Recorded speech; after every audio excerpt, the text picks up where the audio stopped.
Simultaneous Transmigration, unstoppable from the enemy multiverse. Greetings, fellow multiversal adventurers. It's an honor to have you back in this saga that has us all hooked. Official channel statement: this story is 100% epic fiction, so please don't attempt real magic. The results aren't guaranteed and insurance won't cover it. The rights to this masterpiece belong entirely to its brilliant original author. We are just a barge sharing it with you. Do you want to keep being part of this amazing community? Join our ninja army of subscribers on YouTube and give this content a like. And for true fans, our Patreon has exclusive ninjutsu waiting for you. Chapter 326: The protagonists at the end of their road. As Conan predicted, as they gazed upon Moriarty's corpse, a dagger lodged in his heart. Colonel Morin, the professor's trusted henchman, and his men suddenly burst into the opera house. Upon seeing the lifeless Professor Moriarty, Colonel Morin and his men froze in shock. Then, upon seeing Conan and his men beside the professor's body, their expressions darkened. So from the very beginning, your target was Professor Moriarty.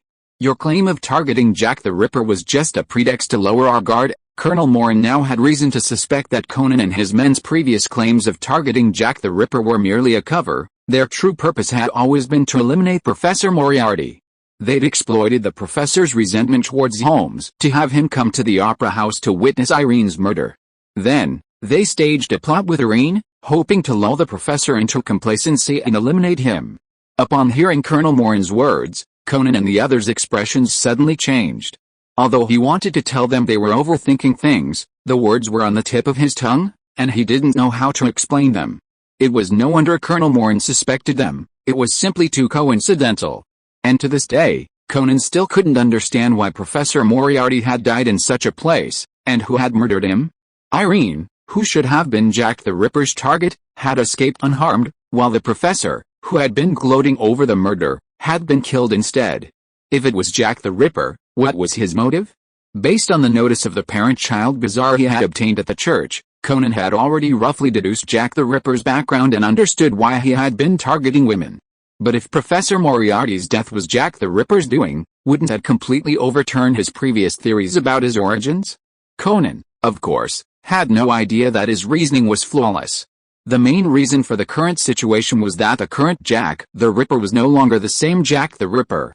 Kill them all and avenge Professor Moriarty. Conan wondered what had gone wrong, and what his father, Yusaku Kudo, who had written the game's Old London scenario, was thinking. But before he could comprehend his thoughts, Colonel Morin, one of the professor's trusted lieutenants, had already identified Conan and his companions as the murderers and was intent on killing them all.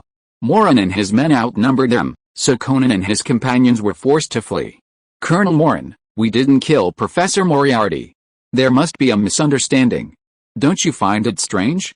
Jack the Ripper, the man the professor had sent to kill Irene, didn't show up, and yet he himself died. Colonel Morin paid no attention to Conan and the others' explanation.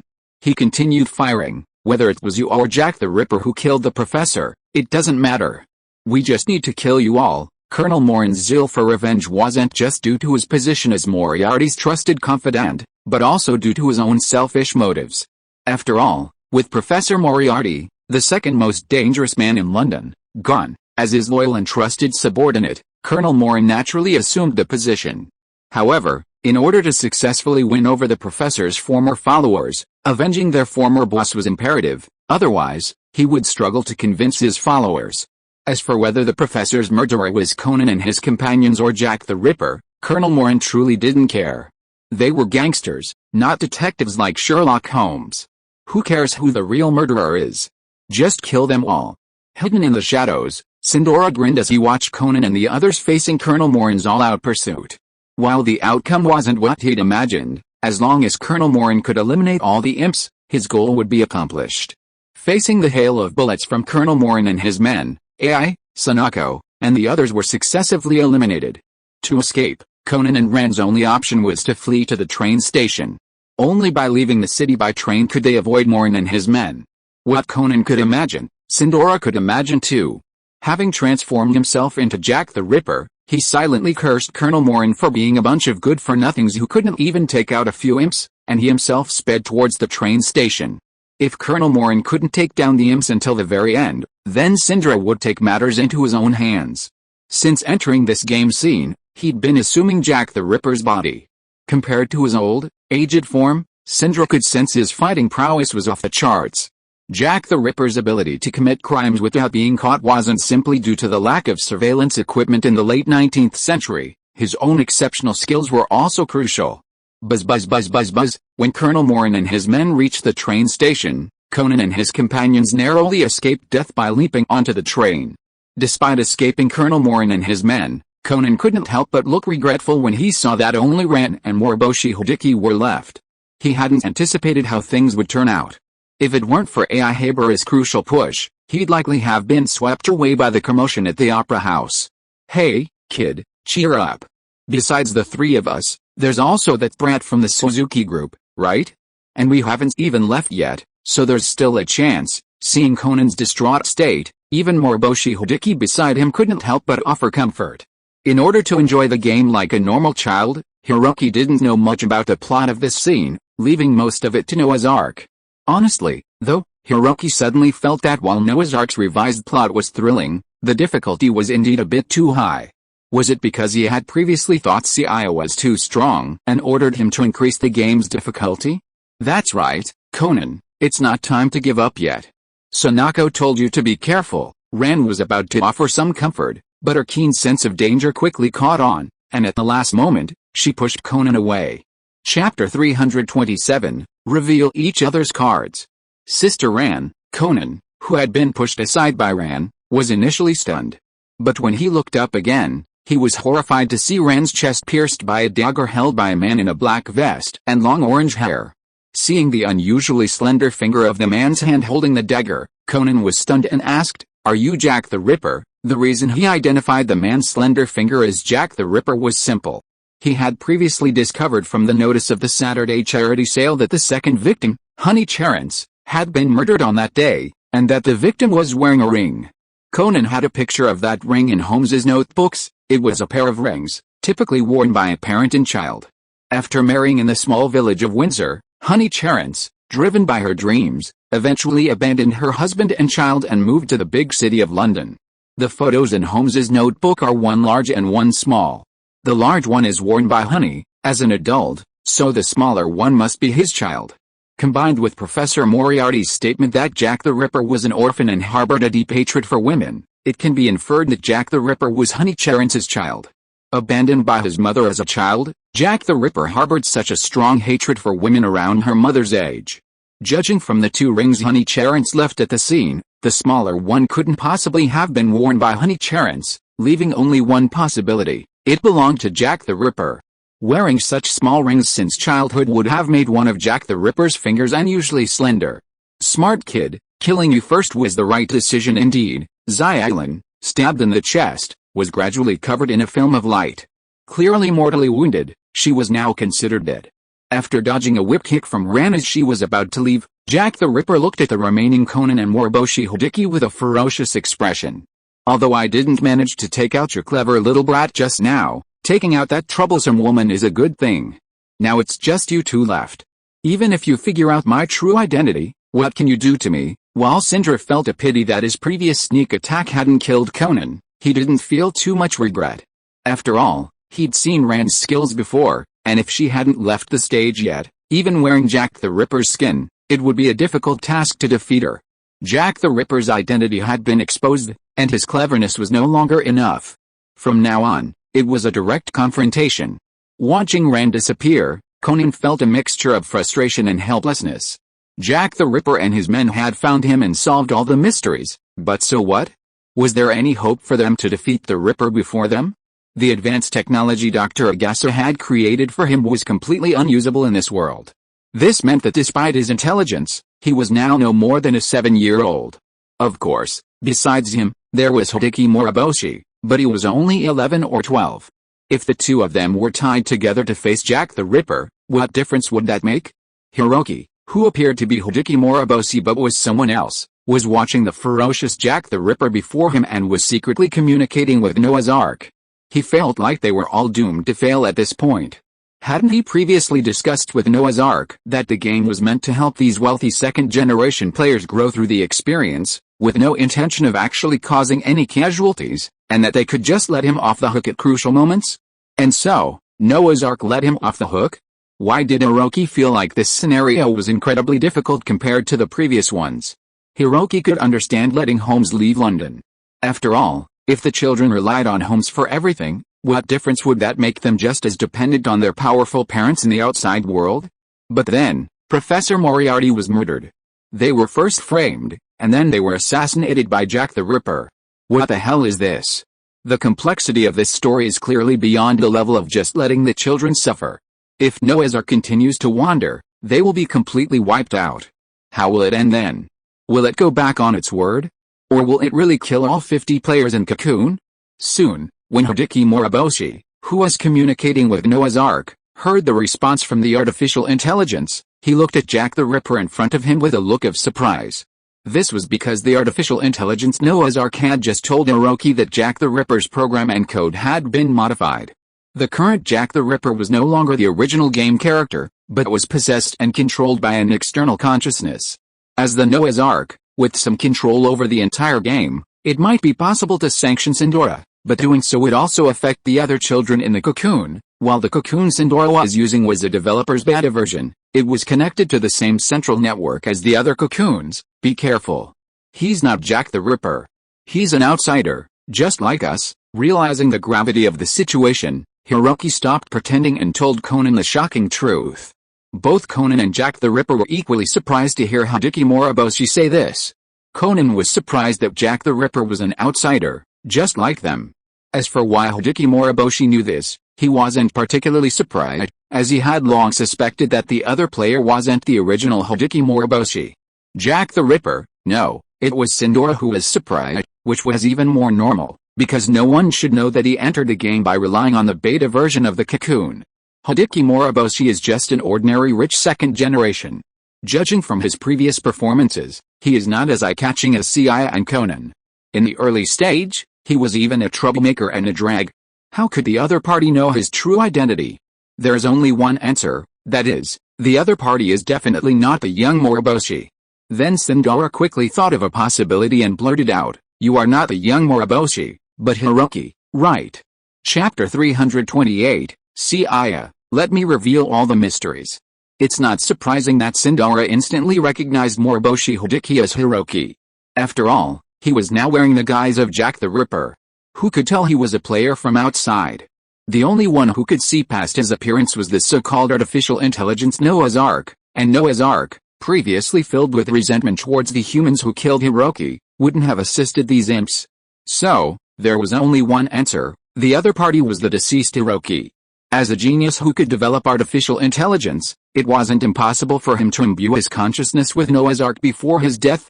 Yes, I am Hiroki, and you must be Mr. Sindora, the one who killed my father. Conan, standing beside him, was filled with astonishment at what Moriboshi Hideki, no, Hiroki, said. He had never imagined that someone from outside could actually enter this game scene as a character. However, if Jack the Ripper was Sindora, Conan now understood why Jack the Ripper's behavior was so different before and after. It turned out this Ripper wasn't the Ripper after all. What, Sindora? Your father's murderer? I don't understand what you're talking about. Sindora wouldn't easily admit to harming Kenmura, not even that he was Sindora.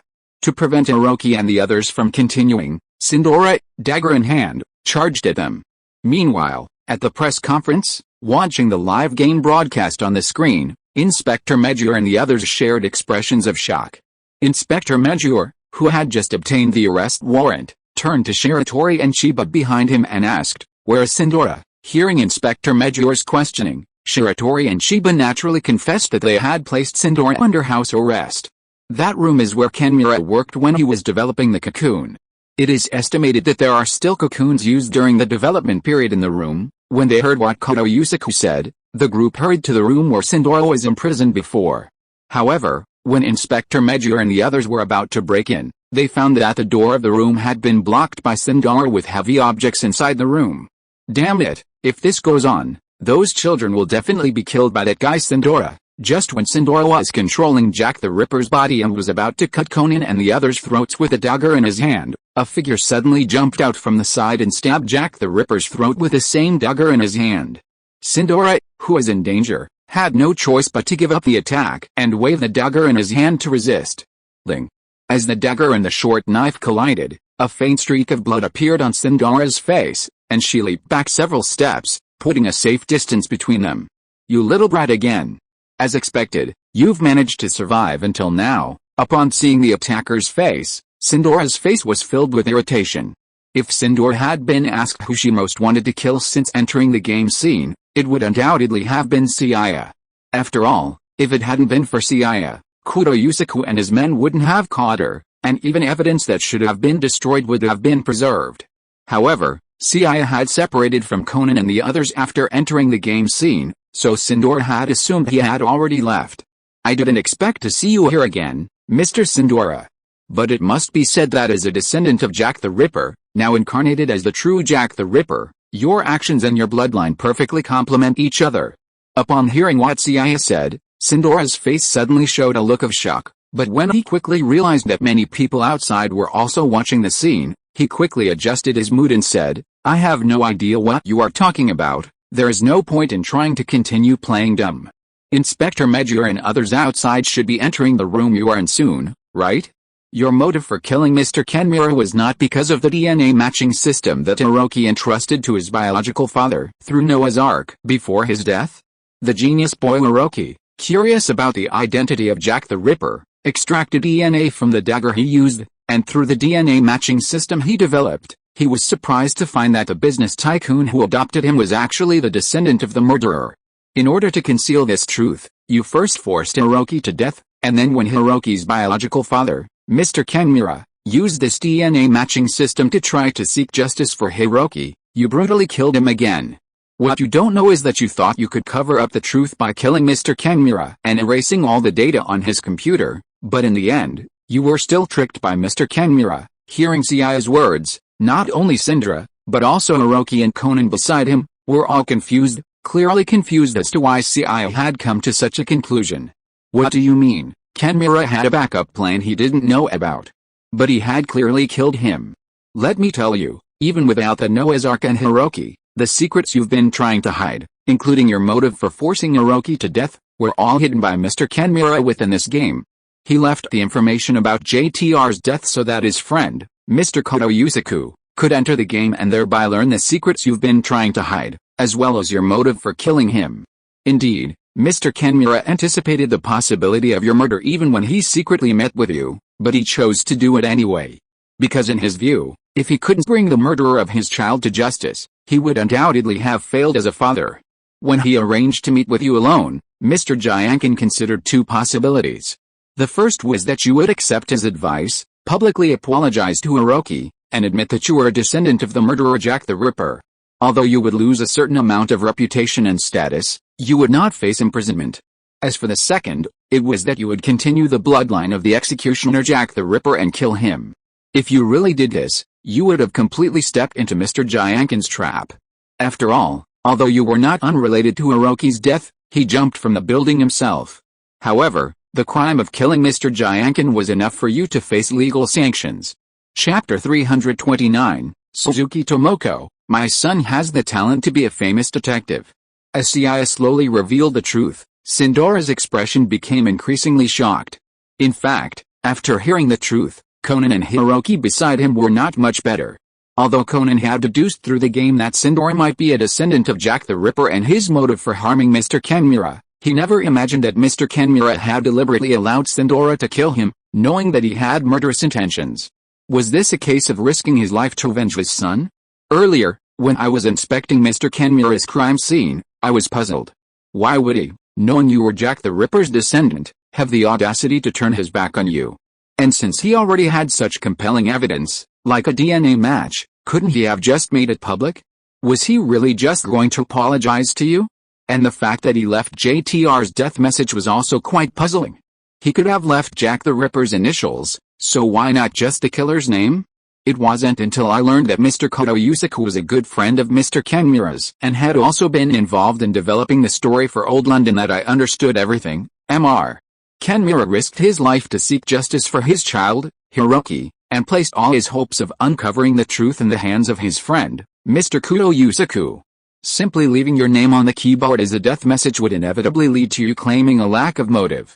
So, he chose to hide the evidence of your descent, as well as proof of paternity between him and Hiroki, within this game seen as evidence of your motive. The reason he left JTR's death message was because he knew the fellow developer Yusaku Kudo would understand it. As Seiya spoke, Conan, standing beside him, interjected with surprise. Seiya, are you saying that Mr. Kenmura hid evidence that Cinderella was Jack the Ripper's descendant within the game? But so far, we haven't found any such information in the game, not even in Holmes's home. Hiroki, standing nearby, was also puzzled by this. He had originally intended for Noah's Ark to reveal this fact through Jack the Ripper's dialogue, but now his own father had already left clues within the game? It's simple. The reason we haven't found the relevant clues is because we're not Mr. Yusaku Kudo. The clues hidden within the game were left by Mr. Kenmura for Mr. Kudo. It's possible that someone else could have seen through the death message he left and entered the game. So, what's the difference between us, the players who enter the game through the cocoon, and Mr. Kudo? After just a moment's contemplation, Conan quickly discovered the problem, and said with a look of sudden realization, my father, no, Mr. Koto Yusaku is Sherlock Holmes in this game scene. That's right, through the previous photos in Holmes' room, we already know that the image of Holmes in this game scene is that of Mr. Koto Yusaku. And assuming that Mr. Koto Yusaku, like us, entered this old London game scene based on the information of Mr. Kenmura's death, then he is Sherlock Holmes, especially when the real Sherlock Holmes left London. I had previously secretly asked Miss Irene if Holmes had left her anything for safekeeping before leaving London. But after getting a negative answer, I went to the local post office again and found a piece of mail in the name of picking up a letter for Holmes. And the signature on the mail was Mr. Kenmura. The real Sherlock Holmes didn't have a friend named Kenmura, so this letter was addressed to the other Holmes who entered the game, Mr. Koto Yusaku. Seiya spoke as he pulled the letter from his pocket and spread it out before everyone. Seeing the handwriting, which was indeed Kenmura's, Cinderella's nerves were already frayed. After all, he had never dreamed that all his schemes would turn out to be a trap set by Kenmura. That guy, to get me thrown in jail and avenge his son, actually used his own life as bait, doing something that would hurt his enemy 800 times and his own life 1,000 times. Looking at the evidence Kenmura had left behind, Cinderella knew his situation was hopeless, and he was filled with anger and remorse. As I said before, Mr. Kenmura gave you a chance. If you hadn't chosen to kill him, then all his plans would have been for nothing, but it is obvious that you have not only inherited the bloodline of Jack the Ripper, but also his crimes and cruelty. After listening to all of Seiya's reasoning, not to mention Cinderella and Conan who were present, all the guests in the venue who had been paying attention to the progress of the game were shocked at this moment. MRS. Suzuki, your son is simply a genius among geniuses. He is only 7 years old, right? The meticulousness of his thinking logic is even better than that of an adult. Not only that, the reasoning of Master Seiya just now, in my opinion, is simply a famous detective. Even the sleeping Kagoro Mori is no more than this, right? Facing the flattery coming from all around, Tomoko Suzuki nodded modestly and said, my son just likes to read some mystery novels. He is not as great as you say, and he does not deserve the title of genius. And as if to verify what Suzuki Tomoko said, Seiya on the screen, the stern expression on his face just now, quickly turned into a smug smirk and said, in fact, what I just said, were all secretly told to me by Sister Sanako before. My sister is the queen of reasoning, and her reasoning level is close to that of the famous detective, the sleeping Kagoro Mori. Ha ha ha ha. Hearing that Seiya used Sanako as a shield, Conan on the side rolled his eyes. Seiya's current pretense made him see his usual self. As for Sanako's title of Queen of Reasoning, Conan could only say haha. How could Conan not know what level Sanako was at? But it was not wrong to say that she was at the same level as Uncle Mori. Anyway, they all shot the anesthetic needle, sat down on the ground, and when they woke up, they thought they had solved the case by reasoning. What's outrageous is that neither Sanako nor Uncle Mori seem to have ever doubted it. Chapter 330 ends, and the murderer dies together. All his actions, and even the secrets he had always wanted to hide, were now exposed to the public, so Cinderella simply stopped pretending.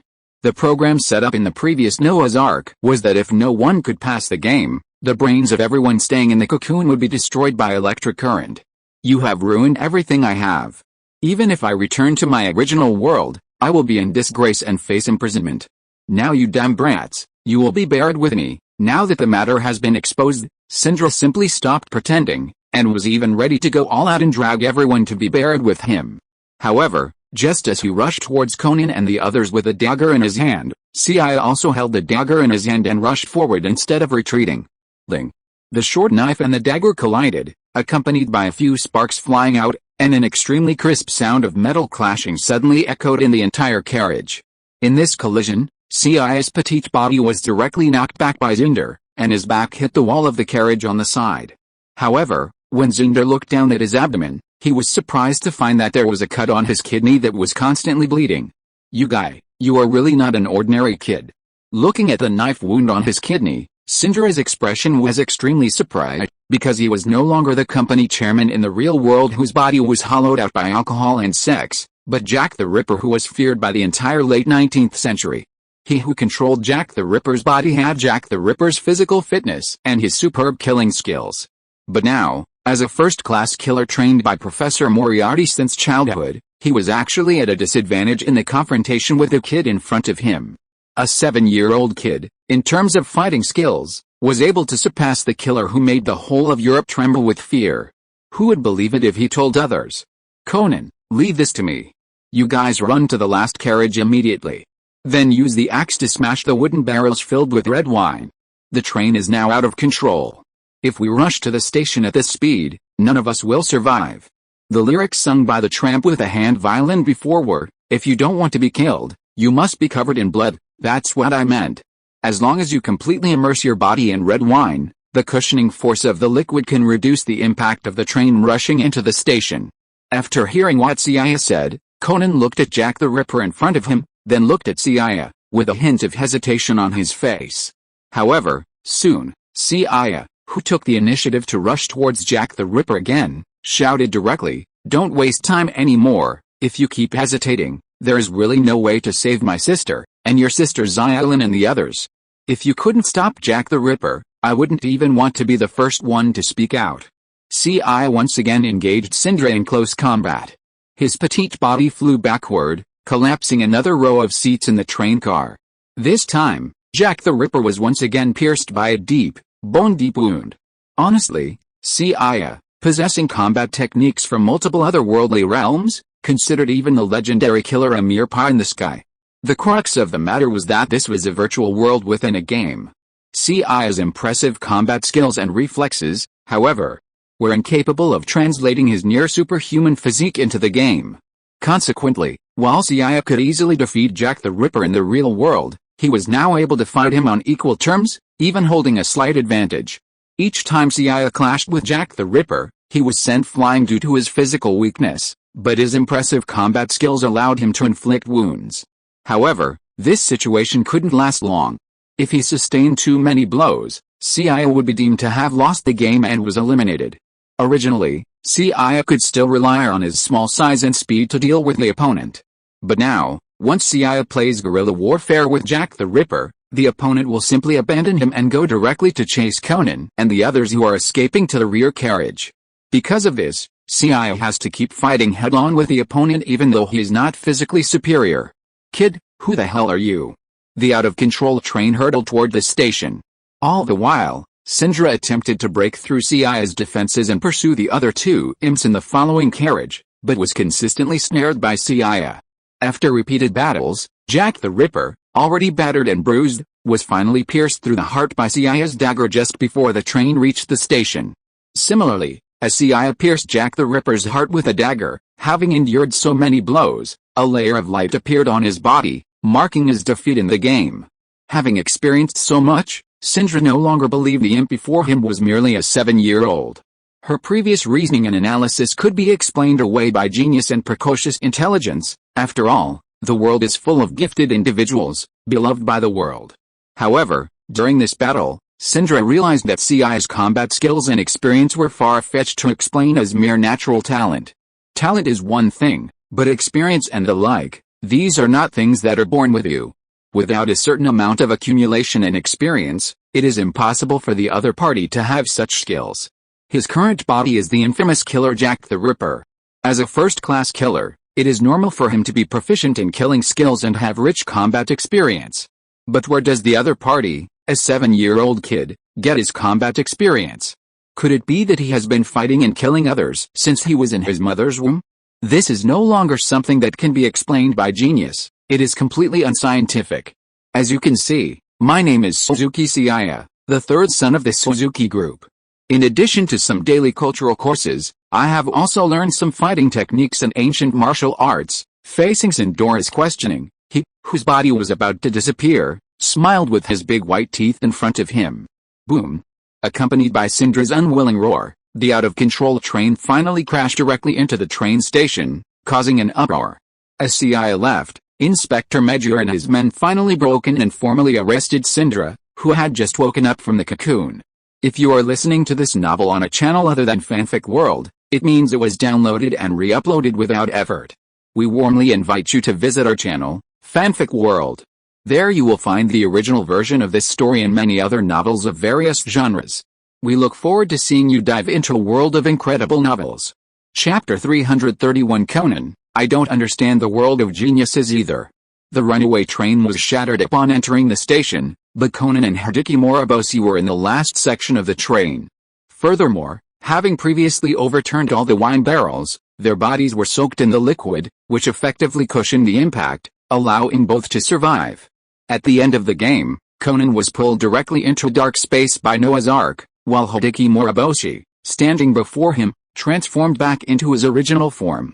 Besides the two of them, Seiya, who was supposed to have perished alongside Jack the Ripper and exited the scene, also appeared there.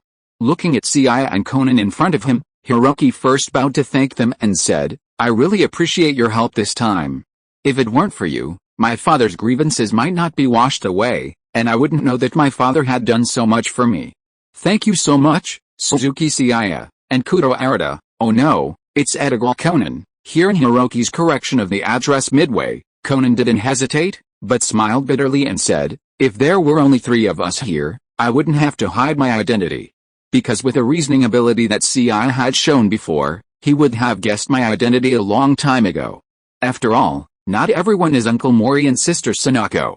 Even Xiaolin has suspected me many times. When Conan said these words, he was actually observing Seiya's expression, and when he found that there was no expression of surprise on the latter's face, he sighed helplessly. As expected, he had already been exposed. So you actually knew that I was Kudo Shinichi a long time ago? Why didn't you destroy me?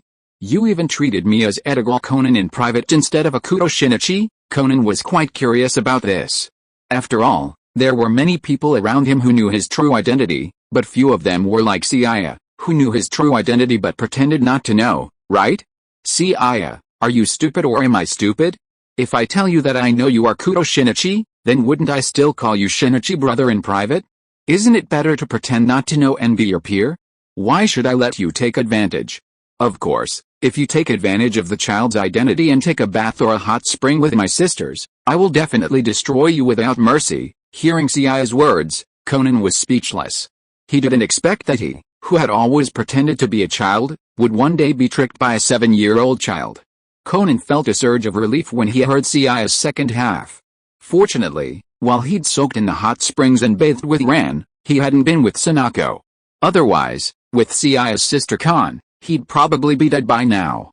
Actually, besides wanting to thank you, I also want to say goodbye. My father died because of this incident, and it's time for me to return to him. Thank you for allowing me to go on such an exciting adventure with you like a normal child before I leave. And finally, before I leave, I'd like to entrust the Noah's Ark to you too. Originally, I had planned to take the Noah's Ark with me. After all, the emergence of artificial intelligence is probably too early for humanity today. But after this incident, I suddenly realized that whether a power like the Noah's Ark can be good or bad for the world depends entirely on who holds it. If it falls into the hands of those with sinister intentions, the Noah's Ark could bring disaster to the world, even war. But in your hands, perhaps it could contribute to human development, even bringing laughter and joy to children. Due to his own difficult childhood, Hiroki didn't want other children to suffer the same fate.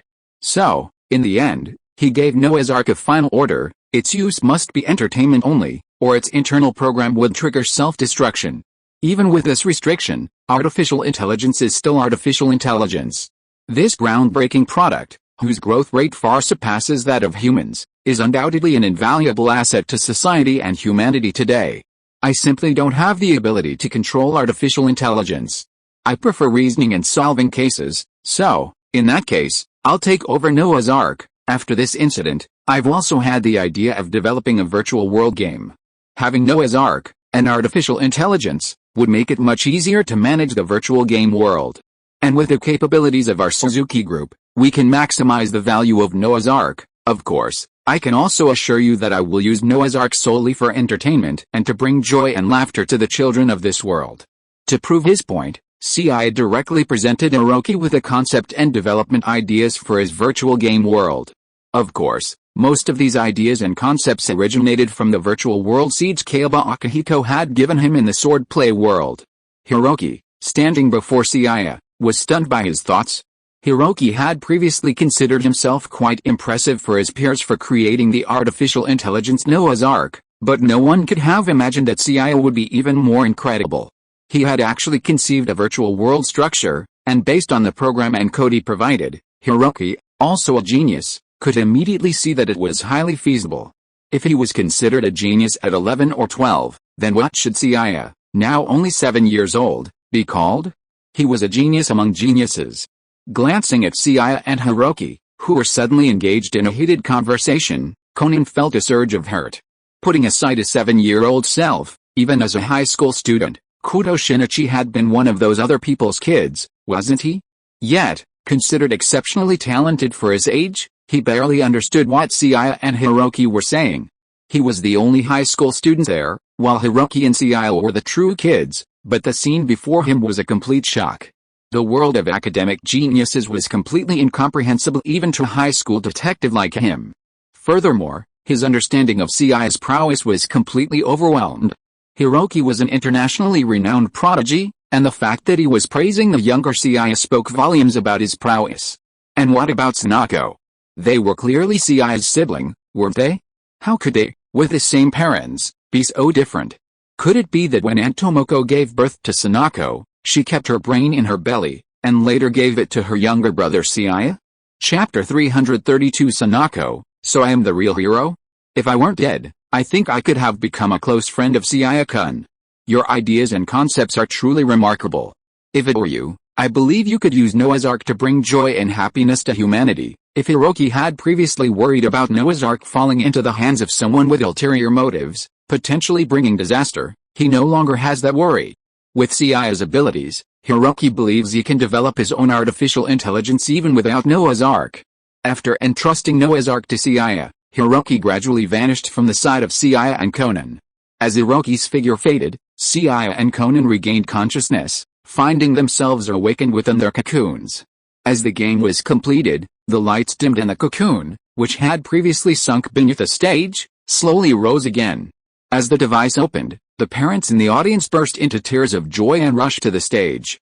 Tomoko Suzuki usually presented herself as a dignified and powerful woman to outsiders, but the moment her cocoon was opened, she, a mother, became no different from anyone else. Dressed in a gorgeous gown, she rushed to Seiya's cocoon at top speed. Seiya, I'm so glad you're safe and sound. I saw everything you did in the game. You're truly the heir to the Suzuki group and my most outstanding child. I'm so proud of you. Seiya regained consciousness and, having just untied the device, was immediately picked up by Tomoko Suzuki, who excitedly kissed him on the face. Sanako, having just shaken her head and awakened from her cocoon, saw Suzuki Tomoko completely ignoring her and the words she was saying. She couldn't help but look displeased and asked, Mother, have you forgotten that besides your precious son, you also have a daughter? Everyone in the Suzuki group witnessed Suzuki Tomoko's doting on Seiya. Sanako herself was well aware that since Seiya's birth, she and her sister combined probably didn't mean half as much to Suzuki Tomoko as her brother. But no matter what, she had escaped death this time, hadn't she? Her mother only cared about her brother and completely ignored her. It was truly heartbreaking. Huh? How old are you now? Do you still need your parents' care? We all saw your performance in the game earlier.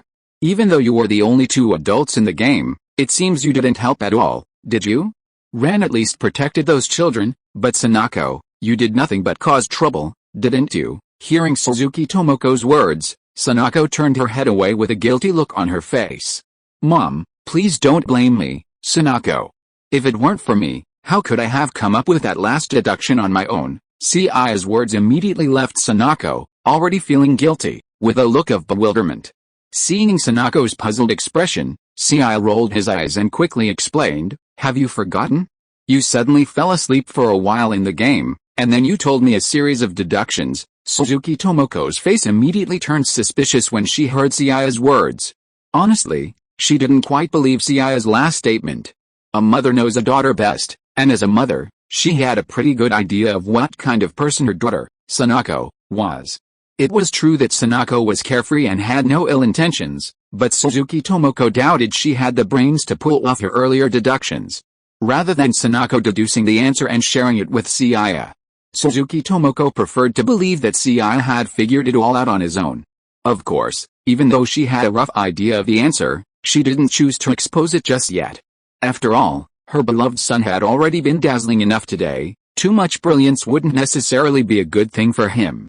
Furthermore, her second daughter's previous performance in the game had been quite shocking, and giving her the credit for deducing the truth would help her improve her image in the eyes of these high-class guests. However, compared to Suzuki Tomoko, who saw the truth at a glance, Suzuki Sanako herself directly believed what Seiya said, and believed that she was the queen of reasoning who deduced all the truth. On the one hand, Sanako felt that her brother would not lie to her, and on the other hand, the situation Seiya described was something she had experienced before. She had just fallen asleep inexplicably, but after waking up, everyone praised her reasoning show. In other words, because this kind of thing was not the first time, when Seiya described her condition at the time, Sanako believed it instantly, and firmly believed that it must have been the big account in her body at that time. The reasoning, "Sanako, Queen is online. Mom, you heard it, right? Everyone was saved this time entirely because of my outstanding performance. But you were right before. As the only two adults allowed into the game, it's my job to look after these little brats. But considering my outstanding performance this time, it would be a bit unreasonable if you didn't give me some tangible reward, right?" Believing Seiya's words, Suzuki Sanako, feeling she had deduced the truth herself, suddenly stood up again in front of Suzuki Tomoko. However, Suzuki Tomoko was so furious at her foolish daughter that she obeyed her plea and, with her folding fan, struck her head harshly. "What? Not giving me a reward is fine, but you actually hit me, the hero, the queen of deduction, Sanako, on the head with your fan." Glancing at Suzuki Tomoko, whose face was growing even more displeased, Sanako ultimately didn't have the courage to confront her mother. Instead, she turned and ran to her best friend. As usual, because she had no memory of her own reasoning show, she decided to go to her bestie and ask her how she acted so cool before and what her reasoning was about. When she saw Sanako leaving without a care in the world, Suzuki Tomoko sighed deeply. They were obviously her children, so why couldn't Sanako inherit any of her excellent genes? Chapter 333 Seiya wants to acquire Cinderella Company. After glancing at the heartless girl who turned to look for her best friend's boasted second daughter, Suzuki Tomoko glanced down at her son, who also looked helpless, and her mood instantly brightened. It didn't matter. Even if her daughter was a failure, at least she had raised her son to be exceptional. People say daughters resemble their fathers more than sons, especially when it comes to intelligence. Suzuki Tomoko used to be skeptical of this. But after her son was born, she firmly believed it. Her daughter's incompetence was entirely due to her husband, Suzuki Shiro's genes. But Seiya was different. Her precious son had perfectly inherited her excellent genes, which was why he was so outstanding. And with the examples of Sanako and Seiya, Suzuki Tomoko, after glancing at her precious son in her arms, suddenly felt that if Seiya chose a wife in the future, she would have to be very strict in selecting one. After all, with Seiya's excellence, if he had a daughter, she would undoubtedly be a rare talent. But if he had a wife who was too ordinary, it would be a shame if he had a son who ended up like Sanako and the others. Well, that little girl who'd previously called Habara AI was quite good. Though young, she seemed quite intelligent. Professor Agassi's family wasn't particularly prestigious, but could their Suzuki group still be short of money? Seiya, held in Suzuki Tomoko's arms, clearly hadn't realized that his mother was already considering the fate of a 7-year-old. Furthermore, due to his impressive performance in the game, so many people came forward to thank him that Seiya, fearing trouble, simply pretended to be a normal child, allowing his mother to manipulate him. Thomas Cinderella, with irrefutable evidence of Mr. Kenmura's murder, and his other actions in the game to murder children, had thoroughly infuriated all the upper-class families present. He naturally faced a dark prison sentence. When everything was over, Seiya, Sanako, and Suzuki Tomoko climbed into the black Bentley Mulsanne that had arrived for their family's pickup. Seiya, feeling exhausted, breathed a sigh of relief. The Cocoon press conference was undoubtedly exhausting for Seiya. In the first half, he spent his time disciplining children and collecting evidence of Sintra's crimes. In between, he dabbled in games, outwitting Jack the Ripper. Finally, when it all came to a close, he was left to contend with the countless celebrities who came to express their gratitude. Seiya considered escaping, but unfortunately, Suzuki Tomoko seemed to have anticipated his intentions and held his hand throughout, denying him the slightest chance to escape. If this had been a normal interaction, Seiya's presence might not have mattered. But after everyone was rescued, those high-ranking figures, accompanied by their children, came to express their gratitude. If Seiya had run away, it would have been a matter of etiquette. Suzuki Tomoko doted on Seiya, but she also attached great importance to family traditions and etiquette. They had come to thank her son, so it would have been awkward if the protagonist hadn't been there. Furthermore, etiquette was crucial to the Suzuki Group's reputation. More importantly, every family that came forward to express their gratitude showered their children with praise, a fact that made the already proud Suzuki Tomoko secretly delighted. Although the Zinder Corporation press conference had its fair share of setbacks, Tomoko felt she wouldn't tire of such a gathering even if it lasted 3 or 5 days. Mom, Zinder Corporation's arrest of Chairman Thomas Zinder will likely spell its downfall, right? Zinder Corporation is a giant in the information technology industry. Their ability to develop a fully virtual reality game like Cocoon, which simulates all 5 senses, is a testament to their technological prowess. However, for a company, brand and image are also crucial. Thomas Zinder, the chairman and founder, has not only been arrested for murder but is also a descendant of Jack the Ripper. If such news were to spread, the company's stock price and image would undoubtedly be severely impacted, and even bankruptcy is not out of the question. Although Zinder Corporation was founded by the Zinder family, such a large corporation naturally cannot be solely backed by a single family. Thomas Zinder may have fallen, but the company still has many shareholders. Given Zinder Corporation's strength and technological prowess, while it will be severely damaged, it shouldn't be bankrupt. Are you asking these questions because you're thinking about Suzuki Tomoko, a businesswoman, isn't usually concerned with simply catching Kato Kid? As someone who controls a large enterprise like the Suzuki Group, her business acumen and acumen are naturally quite sharp. That's right. If possible, I'd like to acquire Zinder Corporation and use it to develop the gaming and entertainment industry. With family members in the car, Seiya didn't hold back. He shared Hiroki's entrustment of the AI Noah's Ark with him, along with his own ambitions to develop a completely virtual gaming world. Upon hearing Seiya's thoughts, Suzuki Tomoko's expression was undoubtedly shocked. Although she had long known her son was exceptional, she had never imagined Seiya could be so exceptional. A second world to replace the real world, a fully open virtual game world that simulated all 5 senses. If this idea and concept could be realized, the enormous profits that the Suzuki Group would reap were unimaginable.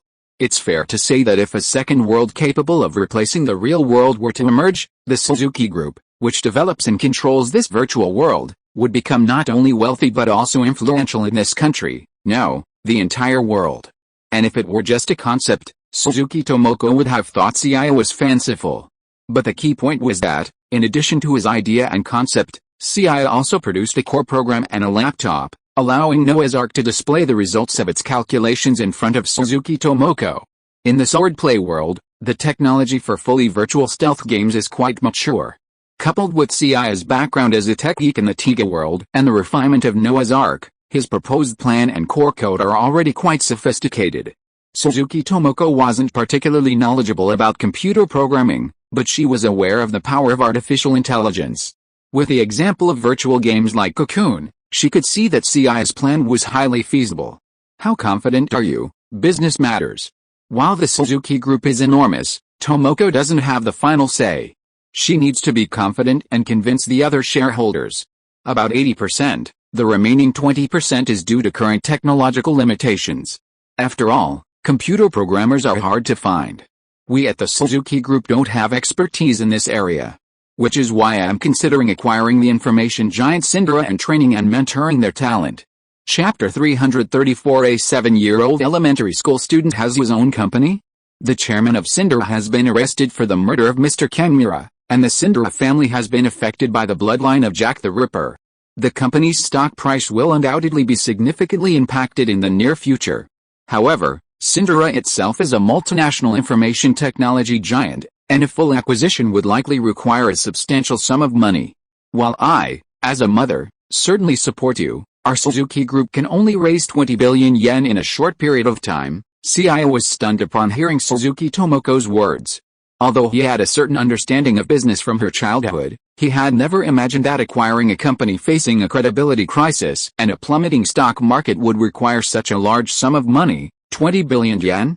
Only the Suzuki Group could confidently claim to be able to raise such a large sum in such a short period of time. Actually, I've suddenly thought that even if we don't acquire Syndra, we could directly acquire some small domestic IT companies. 20 billion yen might not seem like much to the entire Suzuki Group, but as mentioned before, the Suzuki Group, as a large conglomerate, doesn't belong solely to Seiya and his team. It's well known in the scientific world that the wealthy Suzuki Group, in their attempts to capture Kirito Kid, typically uses jewelry worth only a few hundred million to over a billion yen. Now, a full 20 billion yen, just for a business proposal still in its infancy, is a bit outrageous. Even the technological level of small and medium-sized domestic IT companies alone can't compare to Syndra, right? And Syndra, having just developed Cocoon, possesses technology that would be of great benefit to your proposed business plan. Furthermore, even if your proposed full dive game doesn't pan out, acquiring Syndra would still be a win-win for the Suzuki Group. Syndra's strength and technology are well established. Even if its market value has plummeted recently, that's solely due to the reputation of the Syndra family. Of course, the most important thing is that this is my son, Seiya Suzuki's first venture into independent business. As a mother, I naturally support him fully. Let alone a mere 20 billion yen, even if you need more, I'll fully support you. News about the arrest of Thomas Syndra and the eventual acquisition of Syndra Corporation by the Suzuki Group soon appeared on television news the next day. If it were an ordinary case, it would naturally not be qualified for special coverage on television. But the nature of this case and the people involved are obviously not on the same level as in the past. Moreover, the well-known business tycoon is actually the descendant of Jack the Ripper. Such a topic is also very shocking. Thanks to this report, Seiya's reputation as a genius elementary school student has been thoroughly established in the country. Even the junior detective team, who made a big appearance at the press conference, were interviewed and became idols of many elementary school students across the country. Sister Sanako, Seiya hasn't been to school for many days. Is he sick? At the gate of Teton High School, Sanako was about to go home with her bestie Ran as usual. As soon as they walked out of the campus, they were blocked by several naughty kids. Or to be more precise, it was the Teton 3 idiots with Conan, who looked like he had lost all hope in life, and AI, who looked like she didn't care. The main reason why the Teton 3 idiots came to Sanako's school to block her was that Seiya hadn't been to school for several days, and as fellow members of the junior detective team, the little kids were very worried about Seiya's situation. So it's you little brats. Thank you very much for your concern for Seiya. However, the reason why Seiya hasn't been to school recently is not because he is sick, but because he has been busy with other work. Hearing Sanako's words, the Teton 3 idiots' first reaction was to disbelieve it. Although they were children, it didn't mean they were easy to fool. Sanako, you are lying. Seiya is just an elementary school student like me. What kind of job does he have? Is he hiding it from us and going on something interesting alone? Facing the doubts raised by several little brats, Sanako simply stretched out a finger and shook it in front of them and said, No, this lady really did not lie to you. If it were an ordinary child, at your age, studying hard would naturally be your job, but Seiya is the pride and genius of our Suzuki Group. The reason why he didn't go to school these days is that he was really busy with his own company's affairs, but I think in 10 days or half a month, he should be done with his work and go back to school. Hearing her best friend's serious explanation, Xiaolin on the side also noticed the key words in Sanako's words, so she was surprised and puzzled. Seiya's own company? Sanako, Seiya is only a 7-year-old elementary school student, right? Work is fine, but he also has his own company? Seeing the surprised expressions and full of curiosity on Xiaolin and the little brats in front of her, Sanako put one hand on her hips and said proudly, "You should have heard about the news a few days ago, right? Sindora Corporation was officially acquired by our Suzuki Group, but to be more precise, my mother acquired the company for nearly 30 billion yen. Now my mother, Tomoko Suzuki, is the chairman of the board of directors of this company, while Seiya is the general manager and development director of this company. Our mother owns 25% of the company's shares, Seiya owns 30%, and even my sister Ayako and I each own 10%. As for the remaining 25%, they belong to some of the original shareholders and technical developers of Sindora Corporation. Of course, this is not the point. The point is that Seiya acquired Sindora Corporation in order to create a full-dive virtual game that can be called a second reality. What is a full-dive virtual game? Do you know? Seeing the baffled expressions of her best friend and the Titan trio, Sanako was about to show off her recent learnings to the group in front of her when a sudden voice from a boy nearby made veins pop out in her forehead. Full dive is a made-up term for virtual reality technology, a technical name for a type of virtual game. It utilizes a machine that uses countless signal elements embedded within it to generate multiple electric fields, directly connecting to the user's brain and allowing them to immerse themselves in another world of simulated reality. It not only fully simulates the player's 5 senses, but even allows them to perform various movements within the virtual space. The cocoon we experienced earlier was also a type of full virtual reality game, but I imagine that with the Suzuki Group investing so much money this time, the virtual world and devices they've constructed will be even more astonishing, right? After hearing Conan's explanation, Ren and the Titan trio looked stunned, while Sanako twitched her lips and said, "You know a lot, kid." Chapter 335, I'm so lucky to have a brother who dotes on me. Seeing Sanako's twitching lips and Ren and the others looking surprised, Conan belatedly realized his old habit had struck again. He'd gotten so carried away that he'd forgotten he was only a 7-year-old. Conan really knows a lot. Well, I just went online to look up relevant information because of what happened at the Cocoon press conference last time. Ha ha ha ha. Sanako was quite annoyed by Conan's ha ha ha ha attempt at a cutesy way of getting by. God knows how much time she'd spent these past few days just understanding the meaning of the term full dive with her limited knowledge. She hadn't even started showing off in front of Ran and the others when the braggart in front of them cut her off. I don't really understand what a full dive virtual game is, but Sanako, you said Seiya wants to create a virtual world with the goal of creating a second world. That can't be an easy task, right? More than that, the programs and data required to build a virtual world are incredibly vast. For example, the old London experience we experienced at the Cocoon launch event was a virtual world of just a small area of London, with a very limited number of players, and even a fixed plot. If a virtual world truly wants to become a second world, it must be built with enough information to support multiple people online simultaneously. A multiplayer game with a small environment and a fixed plot will quickly become boring. The price of virtual reality equipment is also a major issue. A device like Cocoon is probably unaffordable for the average family, let alone a second world.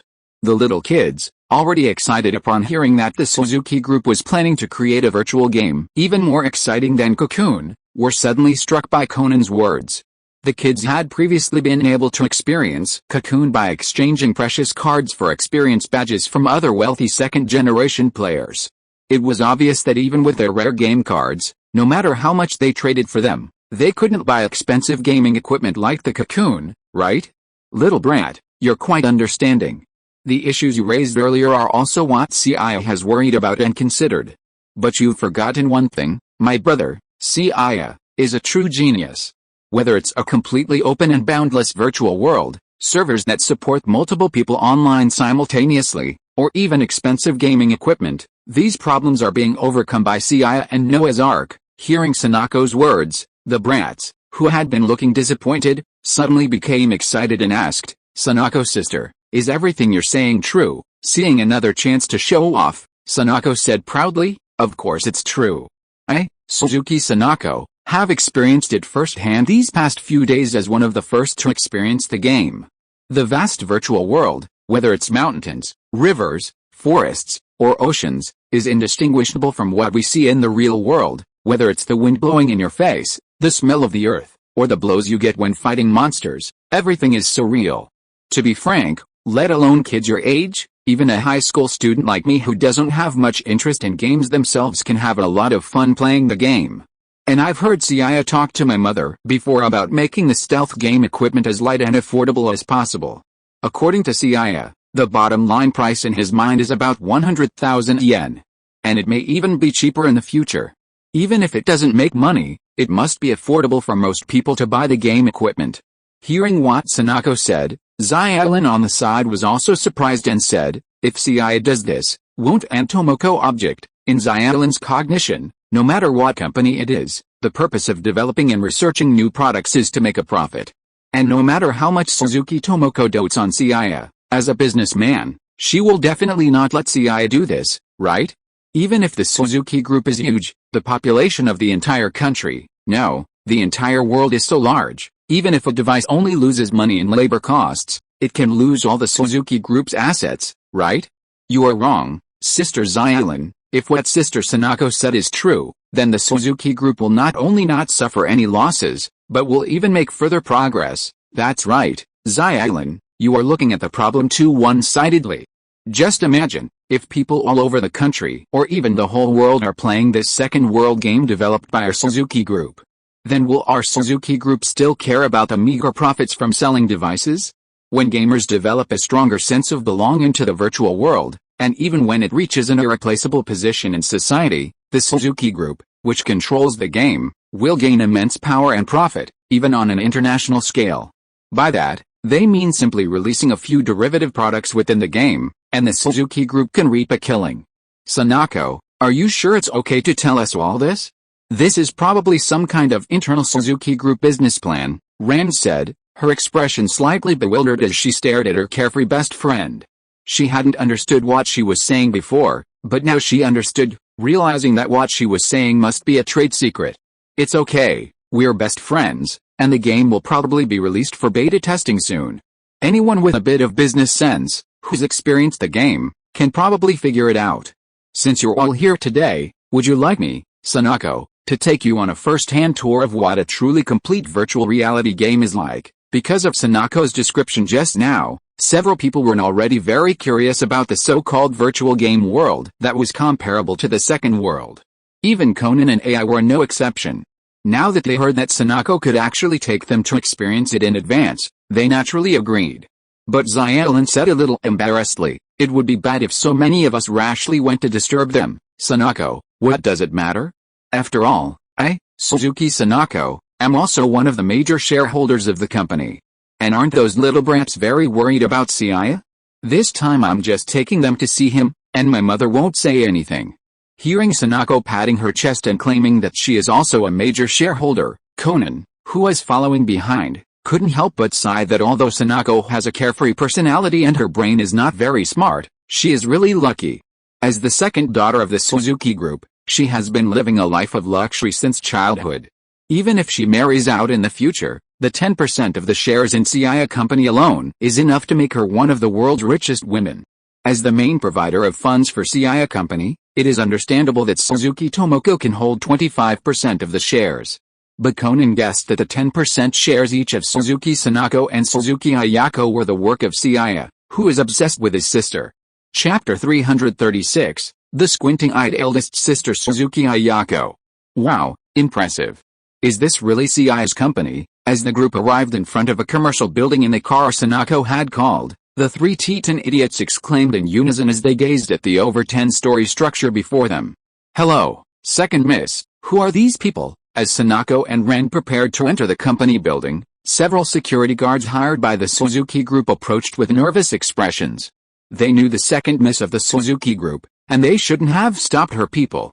But the point was, Chairman Suzuki Tomoko had just recently issued a strict order. Young Master Seiya's current research and development could potentially change the world, and it was currently the most important project for the Suzuki group. Therefore, aside from the company's core personnel and major shareholders, all other outsiders were prohibited from entering the core area. Corporate espionage is ubiquitous. Ever since Seiya officially launched the virtual world with Noah's Ark, and Suzuki Tomoko, one of the first testers, experienced it firsthand, the financially savvy Suzuki realized the sheer magnitude of Seiya's creation. It's fair to say that once Seiya completes his virtual world and launches it globally, his wealth and status will quickly surpass the current Suzuki Group. Suzuki Tomoko, with little knowledge of the information technology industry, had assumed Seiya's plans and proposals were merely attempts to replace the Sintra Corporation's position in society. But after experiencing the virtual world, Tomoko realized Seiya's vision and ambition were far greater than she had imagined. She had initially assumed her son was just trying to start a business for the first time, but it turned out he was planning to change the world. A virtual world virtually indistinguishable from the real world, with a faster flow of time, a captivating adventure, and affordable gaming equipment. Once Second World is released and promoted, its impact and popularity are unimaginable. In fact, quite a few keen-nosed individuals have been sniffing out the idea lately, intending to invest before Seiya's company becomes truly successful. For this reason, to prevent information and technology leaks, the floor where Seiya and the R&D team are currently located is heavily guarded by Suzuki Tomoko. Suzuki Sanako, the second daughter of the Suzuki Group and a major shareholder in the company, naturally has no problem entering the core area, but she's bringing a group of strangers with her, which is why the security guards are so embarrassed. They're all my friends, and those brats are Seiya's classmates and friends. What's your intention in stopping us now? Having vowed to bring her bestie to see the brats, Sanako was now being stopped by a group of security personnel, feeling quite humiliated and angry. Sanako, what's wrong with you? Mom'll be furious if she finds out you're messing around here. Just as Sanako was about to argue with the security guard, a woman with the same hair color as Sanako, but with narrowed eyes and a smile reminiscent of a girl next door, and a dark-skinned man with short black hair approached side by side.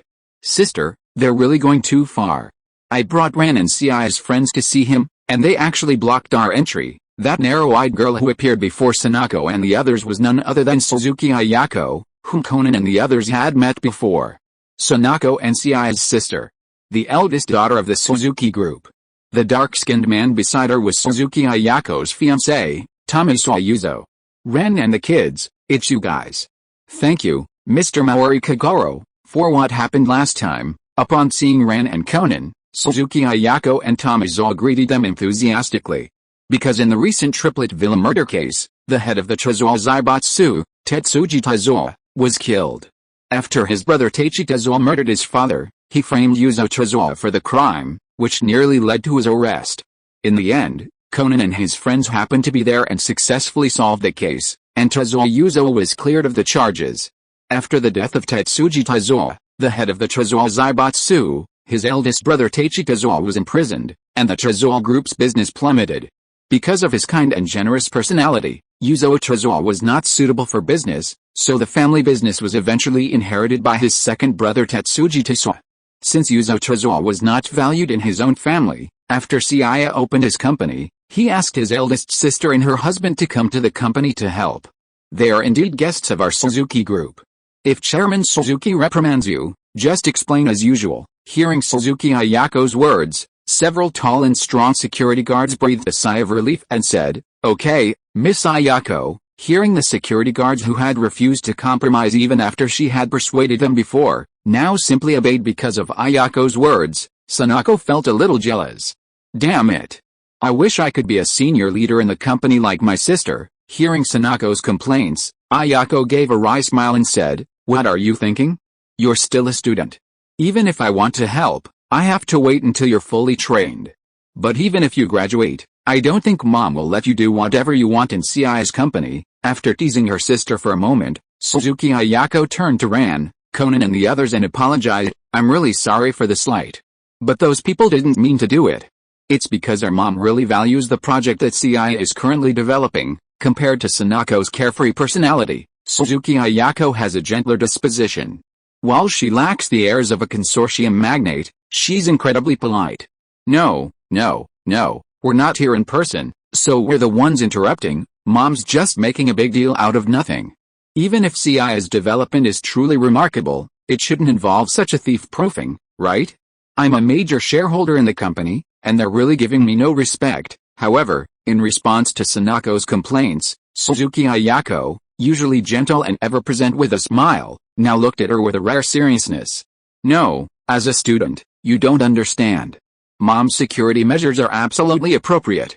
You think it's an overreaction, but that's because you don't realize the profound impact Seiya's work will have on the future of the world. As Ayako finished her words, her fiancé, Tamizo Yuzo, chimed in. More and more consorts have come forward these past few days to invest in Seiya's project, and the prices they're offering are getting more and more outrageous each time. Even my brothers have been asking us in various ways recently, asking if we could let them have some soup too, just for the sake of our in-laws.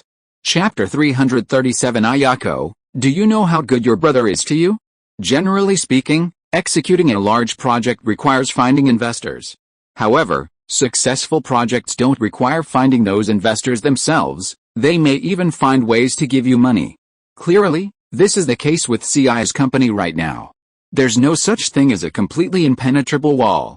With so many researchers involved in Seiya's virtual world development and progress, leaks are inevitable.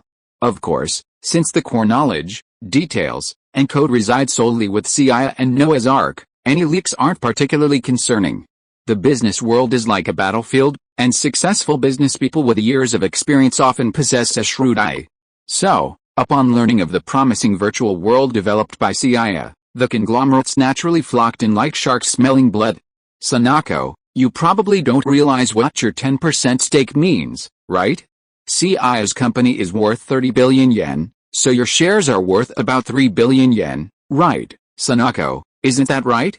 How long has Seiya's company been in business? Even if it's doing well, its shares won't increase much in a short period of time, right? Isn't that the case with most companies? Seeing Sanako's bewildered expression, Ayako knew that even as a high school student, Sanako had no idea the value of her shares. So she sighed and said to Tamizo Yuzo beside her, Yuzo, tell this silly sister of ours what price the Tamizo group offered to buy my shares. Sanako, listen carefully. Although our Tamizo group's business has declined significantly since my father was killed by my eldest brother, my second brother, Tamizo Tetsuji, has expressed his willingness to exchange an equal number of shares in the Tamizo Zabo for Ayako's shares. And the price my brother offered wasn't even the highest among the other groups. Upon hearing what Tamizo Yuzo said, Sanako was stunned. Although she was only a high school student and didn't know much about business, she knew that the Tamizo group was a super conglomerate comparable to their Suzuki group. Even though it had fallen on hard times after the death of its head, Tetsuji Tamizo, it was still a giant in the country. And such a large conglomerate was actually offering an equal number of shares in exchange for the shares held by her sister Suzuki Ayako. Doesn't this mean that Seiya's newly opened small company has a market value comparable to the Tamizo group, or even higher? Sanako didn't understand. The Tamizo group was a well-established conglomerate comparable to the Suzuki group, while Seiya's company was a small company with a market value of only 30 billion yen. Do you understand now? The value of your shares is far greater than you can imagine. And what those people are interested in isn't the company itself, but Seiya's virtual world development technology and its future prospects. Honestly, not only the consortiums, but even Mother talked to me a few days ago, hoping to buy back our shares at a premium. After all, when Seiya's shares were initially distributed, Seiya didn't hold 30% but a full 50%, representing absolute control.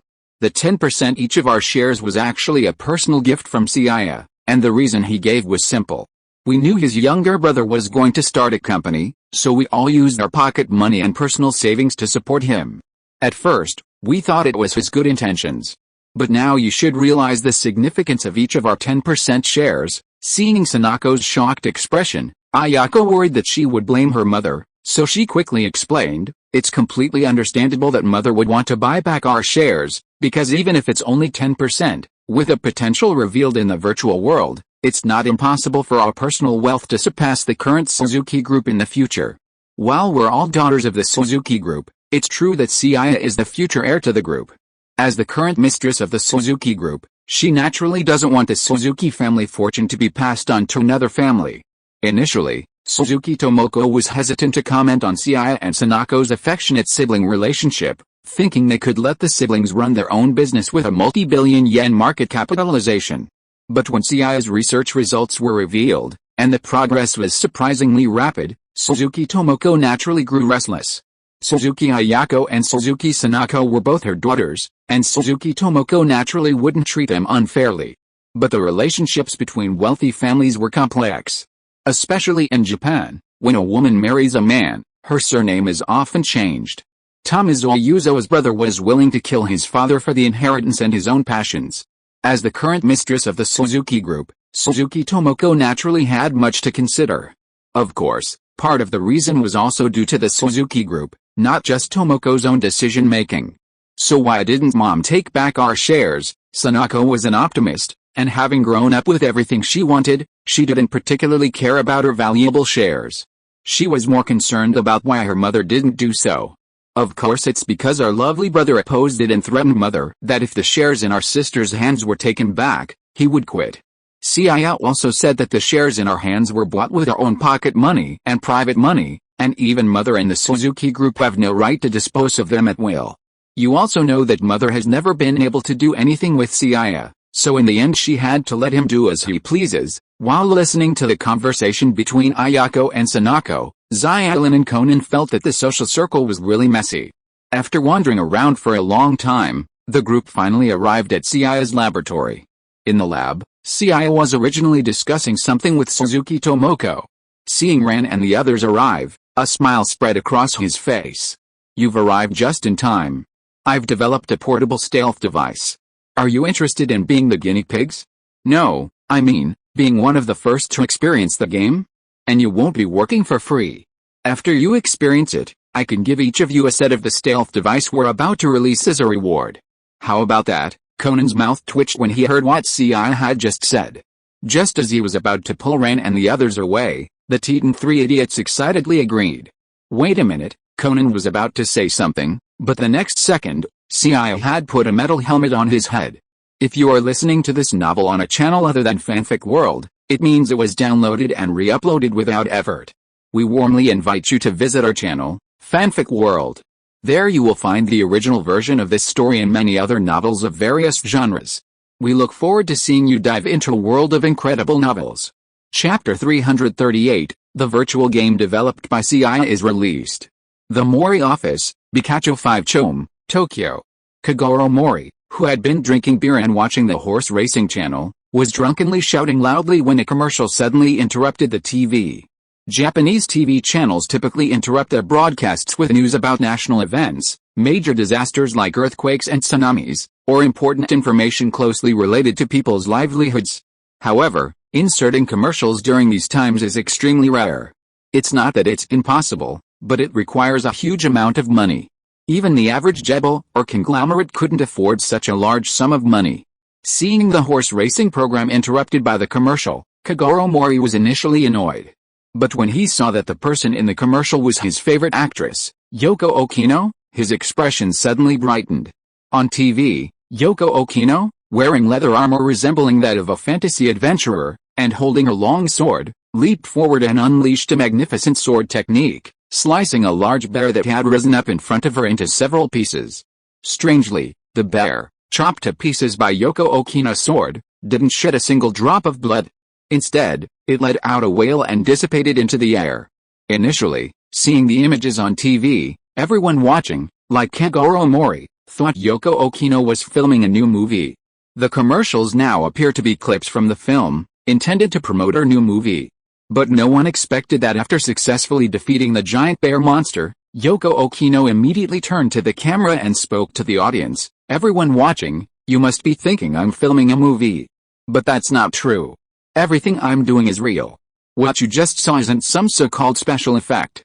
To be more precise, for me, everything I've just experienced is immersive and real. That's right, I'm not filming a movie, I'm playing a game called Second World, a virtual reality game that fully simulates all 5 senses. In the real world, do you often feel bored by your dull and unproductive life, or feel overwhelmed by the pressures of life? Then come to Second World, a groundbreaking game.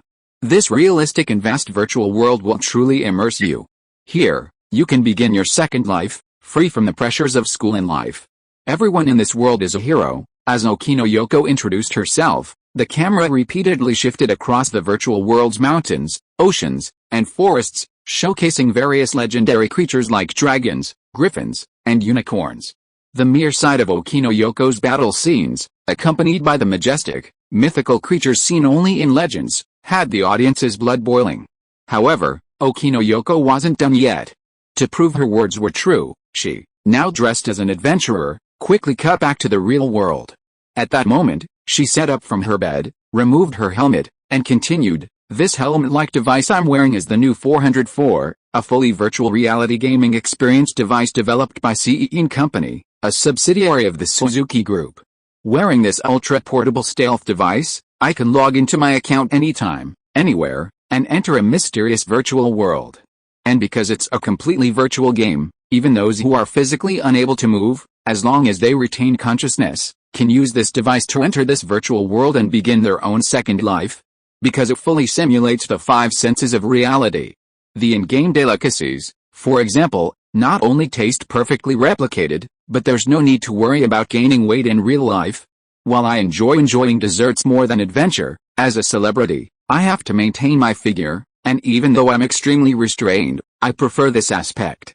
I'm Yoko Okino, and I look forward to embarking on new adventures with everyone in the second world." The commercial ended, and the release date and price of the stealth device that Yoko Okino had just introduced soon appeared on the screen. Many viewers initially assumed that the Suzuki Group had lavishly created such a spectacular virtual world, even hiring a star like Yoko Okino to star in the commercial. So, to play the so-called second world, the stealth device, called the new 404, would surely be quite expensive. However, no one expected that when the price of the new 404 appeared on the screen, everyone was stunned. Such a groundbreaking, large-scale game cost a mere 100,000 yen. Of course, to accommodate special users, stealth devices used to access the second world were priced differently. However, the more expensive new 504 and new 888 were only slightly more comfortable to use and had dedicated customer service compared to the cheapest new 404, otherwise, they were practically identical. At 100,000 yen, it wasn't exactly cheap. After all, the price of the game itself was already higher than most other games on the market. But just looking at the promotion and production of Second World, stealth equipment at this price is practically a stealth bargain. A fully virtual reality game? Isn't that the cocoon that Sindora Corporation created last time? After all that headline news, the Suzuki Group still dares to develop such a project. Are they worried they have too much money, afraid they'll lose it all? Uncle Mori's eyes had been fixed on Okino Yoko the entire time, and only now, after the commercial ended, did he remember what a fully virtual reality game was. "No, Dad. The second world developed by Seiya and his company is far more astonishing than Sindora Corporation's cocoon. Conan and I have experienced it before. It's that immersive feeling. It's called a virtual world, but it truly feels indistinguishable from the real world. Those clips in the commercial were almost entirely real, too. There's no exaggeration at all." As Zyalin said this, she took out the stealth device that Seiya gave them last time, and said that she planned to let her father experience the shock of the other world. Conan, who was watching TV, murmured to himself, "I didn't expect that Seiya really did what he promised Hiroki." Quotation mark. Chapter 339. Seiya is targeted by the Black Organization.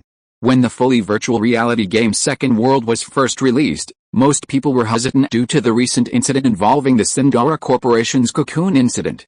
Some, like Mauri Kagoro, dismissed the promotional claims as exaggerated and dismissed them entirely. After all, 100,000 yen is a considerable sum for many, and spending it on a game like this always raises concerns about being scammed. However, as the saying goes, good wine needs no bush. While some were hesitant, many, drawn by the advertising, naturally wanted to try it. Young people with ample funds and a love of adventure, as well as those in a vegetative state or bedridden by illness, became the first players in Second World. It was only after entering the virtual world that these players truly experienced the immersive nature of virtual reality gaming. Some who were mediocre in real life became hailed as heroes in the virtual world for their exceptional reflexes and control. Some lifelong paralyzed patients, never expecting to see the day they could walk again, burst into tears of joy in the virtual world. Compared to the faster pace of time in the outside world, they could use their limited time to experience a more exciting adventure. Even the virtual world's delicacies were, as Yoko Okino had said, incredibly delicious and easy to eat without gaining weight. The first wave of players gave Second World rave reviews, and soon, more people were drawn to it. Eventually, even the government commended the Suzuki Foundation for its contribution to society. As is well known, in this materialistic society, the country's annual suicide rate remains high. Many people, overwhelmed by the immense pressures of life, choose to end their lives. The emergence of the virtual world has given new hope to many who find themselves feeling depressed in the real world. As a perfect place to relieve stress, Second World's official recognition has boosted its sales. Nowadays, stealth devices in the wider market are quickly sold out as soon as they hit the shelves, and some second-hand dealers are even driving prices from 100,000 yen to millions. There are many intelligent and insightful people in the world, and the future dominance of the Second World is foreseeable. The booming industry inevitably spawns numerous spin-offs, especially within the Second World, where the various systems are incredibly sophisticated. From clothing, food, housing, transportation, to entertainment and gambling, everything in the real world is also available here. Many visionaries have realized that wealth in the virtual world may one day be linked to the real world, so those who enter the Second World early will naturally be one step ahead. The acclaim and popularity of the Second World not only brought the Suzuki Group incredible wealth, but also significantly elevated its status. However, the Suzuki Group gained only fame and status. The profits largely went to Seiya and his family. Unlike the Suzuki Group, which has numerous shareholders, the Second World was primarily developed by Seiya's company. The company's shares are essentially controlled by Suzuki Tomoko and her 3 children. Previously the head of the family, Suzuki Tomoko now holds even greater sway within the Suzuki Group. While her influence was influential within the Suzuki Group, it was ultimately her husband, Suzuki Shiro, and his brother, Suzuki Jirakichi, who ultimately controlled the company. But now, things have changed. Suzuki Tomoko is no longer just the wife of the Suzuki Group chairman, she is also the chairman of Seiya Company. Not only does she hold a 25% stake, but as Seiya's guardian, she is also temporarily overseeing his 30% stake, as he is underage. In other words, while Suzuki Tomoko may not have the final say within the Suzuki Group, she is the true queen dowager when it comes to her son's company. Those former shareholders of the Suzuki Group, as well as members of the Suzuki family, now greet her with a smile. They knew that if this trend continued, Seiya's company would almost certainly surpass the Suzuki Group. It was for this reason that Suzuki Tomoko had been enjoying herself recently, frequenting high-class gatherings and being the object of adulation. Compared to her, Seiya seemed quite exhausted. Although among ordinary people, he was still a somewhat intelligent 7-year-old, careful investigations revealed that the main person developing the Second World was the Suzuki Group's youngest son. Seiya's reputation as a genius spread like wildfire, and soon he was flooded with interviews from the media and numerous wealthy families seeking marriage alliances. Exhausted by this, Seiya, through Sanako's connections, temporarily stayed at the Mori agency. Kagoro Mori was initially dissatisfied with the arrival of the imp, stating that his agency was a detective agency, not a shelter for imps. But his discontent quickly vanished as Seiya casually slapped a check in front of him. "If you didn't want to attract so much attention, you should have been more restrained," Conan said, looking at Seiya, who had changed into his pajamas, in his room. The Mori office had limited rooms, so Seiya's temporary stay meant he had to share a room with Conan. Mori often slept drunk in the living room. Seiya didn't mind sharing a room with Ran, but Conan did. Sharing a room with Seiya wasn't a big deal, but Seiya's presence meant he and Ran wouldn't have their special bathing moment. If he and Ran were to share a bath together, Ran, given her personality, would undoubtedly invite Seiya, who was also a child. It was fine for one's wife to be seen by herself, but it was clearly unacceptable for others to see her, even though Conan knew Seiya was just a 7-year-old. "I'd love to act silly like you normally do, but the development and operation of this virtual game world can't be done by Noah's Ark and me alone. With so many people on the R&D team, and me being responsible for directing them, it's impossible to hide my identity. But I'm staying here this time not only because I'm worried about getting into trouble at home, but also because I feel like I'm being targeted by a bunch of troublemakers." Chapter 340 The Black Organization Steals Virtual World Technology. Seiya's current wealth is considerable, and he's the primary developer of the Second World. Furthermore, while he's a genius, he's only 7 years old, so it's not surprising that someone target him as a cash cow. Conan, however, is puzzled by the Suzuki Group's current wealth and status, coupled with Seiya's importance to it. If Suzuki Tomoko knew her beloved son was being targeted by organized crime, she would have contacted the local police and taken swift action, right? After all, Seiya's company is now a major taxpayer for almost all of Tokyo, no, all of Japan.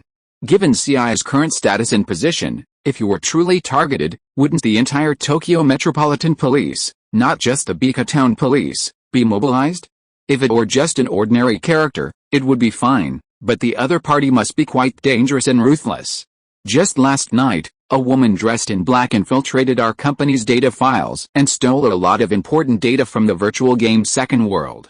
Her skills were quite remarkable, even circumventing the company's multiple security measures. If it weren't for the confrontation with the FBI and the NSA, the use of heavy weapons, and the explosion, no one would have noticed her infiltration. Conan had originally thought that the people targeting Seiya were probably just some businessmen or ordinary thugs desperate for money. But when he heard that the NSA and the FBI were involved, his composure suddenly became unsettling. Conan knew people in both the FBI and the NSA, and for some reason, when Seiya mentioned this, two figures immediately popped into his mind. Akai Shuchi, an FBI investigator, possessed exceptional sniping skills, deductive reasoning, intelligence gathering and analysis, and was also a top-notch driver. He has a stern and resolute personality, and is never smiling. He once went undercover in a black organization under the alias Murahashi Dai and was given the code name Rai Whiskey. Toru Amuro, an undercover agent sent by the Security Bureau to the black organization, is handsome, agile, good at gathering intelligence, and has strong observation and reasoning abilities. His code name in the organization is Bourbon. His daily occupation is a private detective and a cafe clerk, a guy with 3 identities. If it were an ordinary character, it would be impossible to be involved with both the FBI and the Security Bureau at the same time. As for an organization that can have such influence, Conan can only think of one, and that is the culprit that caused his body to shrink, the black organization. At this thought, Conan's sleepiness suddenly vanished, and he began to question Seiya for details. Confused, he asked, "How did you learn that the individuals involved in the conflict with the female thief were affiliated with the FBI and the NSA? You have to understand that international organizations like these maintain strict confidentiality regarding their personnel's identities, FBI and NSA, and coincidentally, they were located in Tokyo." If Conan was right, the individuals involved in the conflict last night must have been Akai Shuchi and Amuro Toru. But Conan was puzzled as to how Seiya knew their identities. Both were veteran undercover agents, and their true identities must be top secrets. You underestimate the capabilities of the Suzuki Group and Noah's Ark. The Second World's influence is growing, and the Suzuki Group's status and power are now unmatched. Now, with my life, the sole heir to the group, threatened, do you think it's that difficult to investigate? By integrating information from the virtual world of the Second World, Noah's Ark can access networks in various worlds. Some databases with high-level firewalls might be impenetrable, but even the most formidable undercover agent needs to conduct daily life. In this era of pervasive information networks, even daily life inevitably leaves traces. By integrating this data, Noah's Ark can uncover their general information. Conan, standing beside Seiya, was stunned by what he had said, then quickly asked, "What about the other person? The woman in black you mentioned. Have you found any information about her?" "No, many of the company's surveillance equipment was destroyed. The only remaining footage is a fleeting photo of her back. I've contacted the heads of the FBI and the National Security Agency. They've confirmed the identities of the 2 men last night and asked me to keep it confidential. They've also urged me to be cautious, as the organization that stole our company's data last night is a massive, international criminal organization. They're both powerful and dangerous." Looking at the photo Seiya handed him, even though it was just a silhouette, Conan could tell at a glance that the person was definitely a member of the black organization. Anyone with a discerning eye could see why they had stolen Seiya's company's core data. The Second World would have a profound impact on future society. The black organization was an ambitious group, constantly recruiting promising talent from the medical, financial, and scientific communities around the world, using financial means to bribe and control them, bringing them into their sphere of influence. Based on the information and intelligence Conan had gathered on the black organization over time, he roughly concluded that their goal was to develop some extremely mysterious and influential drug. This drug could potentially touch upon the very essence of human life, offering unimaginable effects such as eternal youth, time reversal, and even resurrection. Whether it was Shirley's banned drug APTX 4869, which promises rejuvenation, or Seiya's current research and development, which allows the seriously ill to regain vitality in a virtual world, both were likely of interest to the Black Organization. If Seiya were just an ordinary genius, the Black Organization might have simply kidnapped him. However, due to Seiya's prominent status, the Black Organization feared that kidnapping him would draw attention from various factions, leading them to resort to stealing the core data of the second world. Of course, Conan knew the Black Organization's lunatics well, and if this attempt to steal the virtual world data failed, they would most likely resort to attacking Seiya himself. So, Conan's main concern now was whether the Black Organization woman had escaped Akai Shuchi and Amuro Toru last night, and whether she had stolen the core information and data from Seiya's company. If she hadn't succeeded, Seiya would be in danger. But if she succeeded, with the second world now boasting hundreds of millions of players worldwide, wouldn't the Black Organization be in danger if they stole the core data and did something with it? Chapter 341 Shengaya, if they dare to come, I will make the winery go bankrupt. The next morning, a sound sleeper, Seiya accepted the invitation of the Titan Three Idiots to visit the recently opened Tauto Aquarium. Originally, Seiya hadn't been particularly interested in the aquarium, but with the development of the second world and various social engagements, he'd been practically on the verge of breaking up, and thinking a break would be a welcome change of pace, he readily accepted. When Professor Agasa arrived at the Mori office, he was visibly taken aback by the sight of Seiya, looking energetic, and Conan, who stood beside him with dark circles under his eyes. What's wrong with you? Are you worried about Ren being kidnapped because Seiya's staying at your house? So you couldn't sleep all night, Conan quipped at AI's teasing. He had indeed been awake all night, but the reason wasn't what AI had suggested. He was worried about the impending attack from the Black Organization, compared to Seiya, who slept through the night. Conan, having battled the Black Organization numerous times, understood their danger. Seiya likely had no idea how dangerous the Black Organization truly was, which was why he seemingly ignored the fact he was being targeted.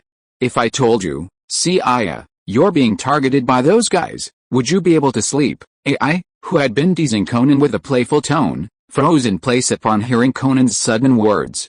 She even lost her focus and began to tremble uncontrollably.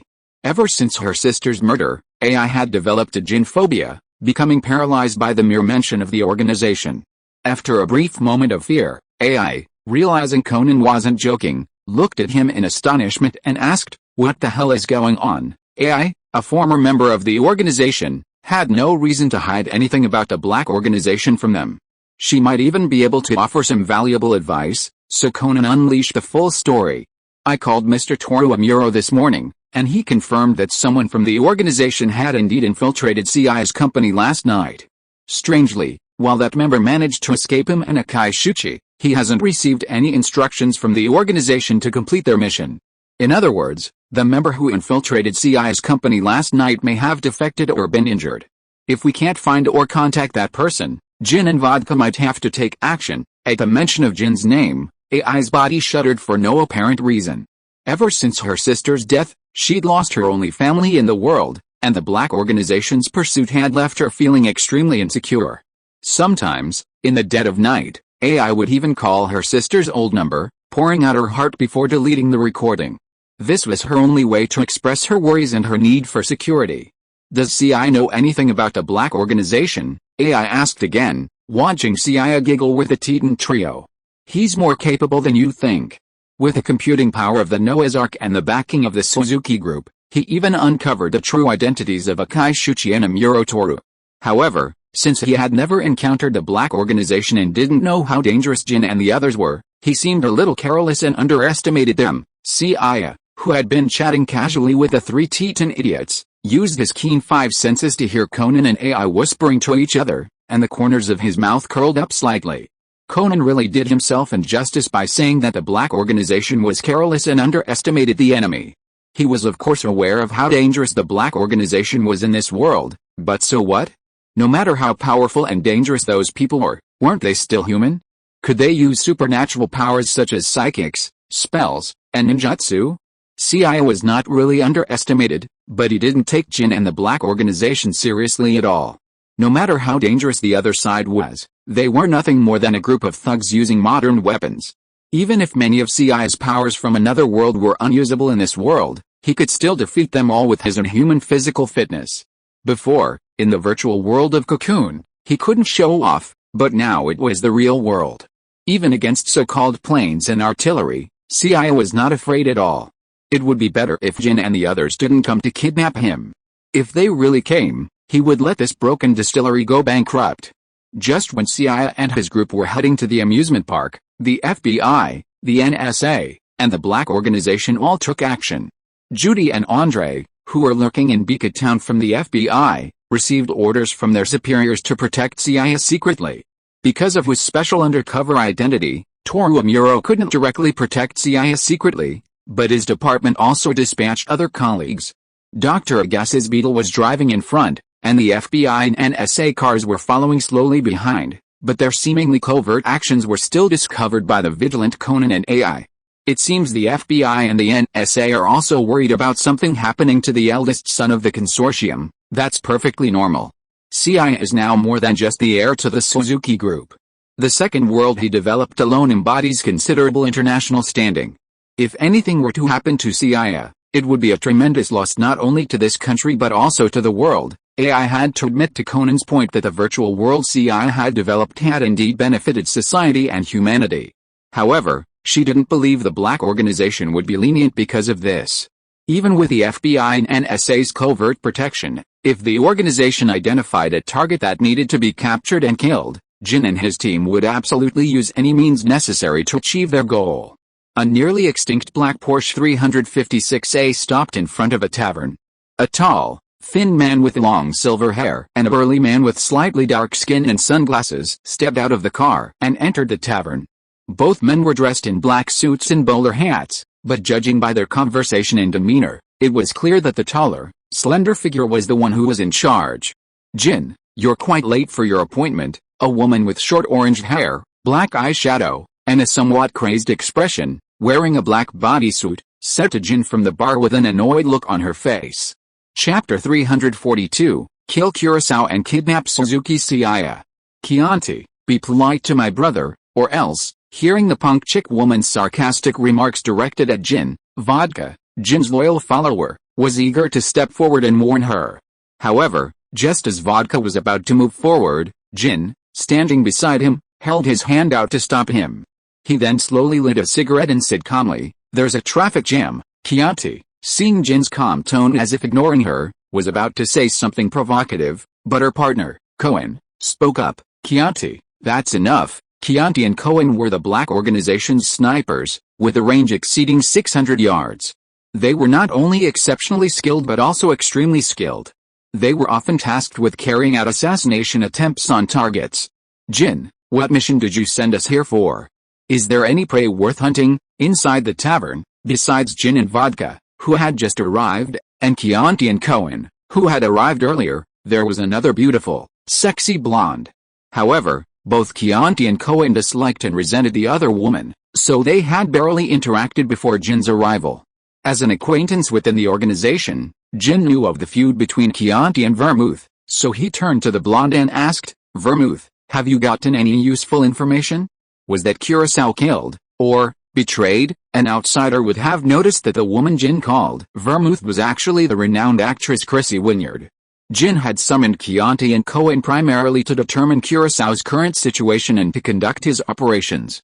If Kurosawa died or met with an accident, they might have to take direct action against the Suzuki Group's genius son. And if Kurosawa betrayed them, Chianti and Cohen would have to send him to hell. After all, their organization absolutely cannot tolerate traitors, even if Kurosawa is a close confidant of their second-in-command, Rum. Due to the Second World's current influence and the Suzuki Group's background, the local police have suppressed what happened last night. However, my investigation has revealed that no casualties were reported in the explosion at the Seiya Company. Furthermore, according to my sources, some of Seiya Company's virtual technology data related to the Second World was indeed stolen. Many on the black market are even offering bounties for the thief who stole the Second World's core technology, threatening to pay hundreds of millions of dollars for the data and information. Hearing what Vermouth said, Chianti on the side couldn't help but whistled. A single piece of data and information is worth hundreds of millions of dollars. If converted into Japanese yen, it can even reach hundreds of billions. The black organization is quite short of money for various research. Even AI's sister, Mayano Akimi, once died because of 1 billion yen. Kurosawa is the confidant of Rum, the second in command of the organization, and is also a strong agent. Even in the black organization with many talents, his skills are definitely at the master level. Everyone has desires, let alone in the face of such a huge fortune of hundreds of billions of yen. So after what happened last night, and Jin and the others couldn't contact Kurosawa, they would suspect whether the other party had betrayed them. The black organization itself cannot have traitors, not to mention that Kurosawa has extremely important things in his hands. Because Kurosawa's brain memorized information detrimental to the organization, she was ordered to be killed. However, just as Vermouth was about to shoot, Rum stopped her and, in turn, exploited Kurosawa's memory storage to steal confidential intelligence and gain a new position. Simply put, Kurosawa knew far more than the average organization member, and the consequences of her betrayal would be disastrous. Since Kurosawa is still alive but hasn't contacted us, it means she's no longer trustworthy. Chianti, Cohen, this is up to you. Find Kurosawa and eliminate her. If she's been in contact with anyone else, to prevent the organization's information from leaking, you must also eliminate anyone who has come into contact with Kurosawa. Upon hearing Jin's orders, the excited Chianti and the taciturn Cohen nodded and left the tavern. After watching the two leave, Vermouth asked, "Did you just say that, boss? Kurosawa knows too much?" Regardless of whether she really betrayed us or not, she became untrustworthy the moment she lost contact. Vodka, let's go. Leave Kurosawa to Chianti and Cohen, and we are going to meet the eldest son of the Suzuki group. Yes, brother. Vermouth was not surprised at all by the black organization's order to kill Kurosawa. Having been in this organization for so many years, she already knew the organization's style of doing things. If there is still value in using them, they will be exploited harshly, and when their value is no longer there, or their existence will affect the safety of the organization, they will be directly abandoned. This was the case with Shirley in the past, and it is the same with Kurosawa now. Vermouth does not care what will happen to Kurosawa. After all, she herself is not a good person. However, that Suzuki Seiya seems to have always been with Shirley and Kudo Shinichi. It is better to hope that they will not be affected this time.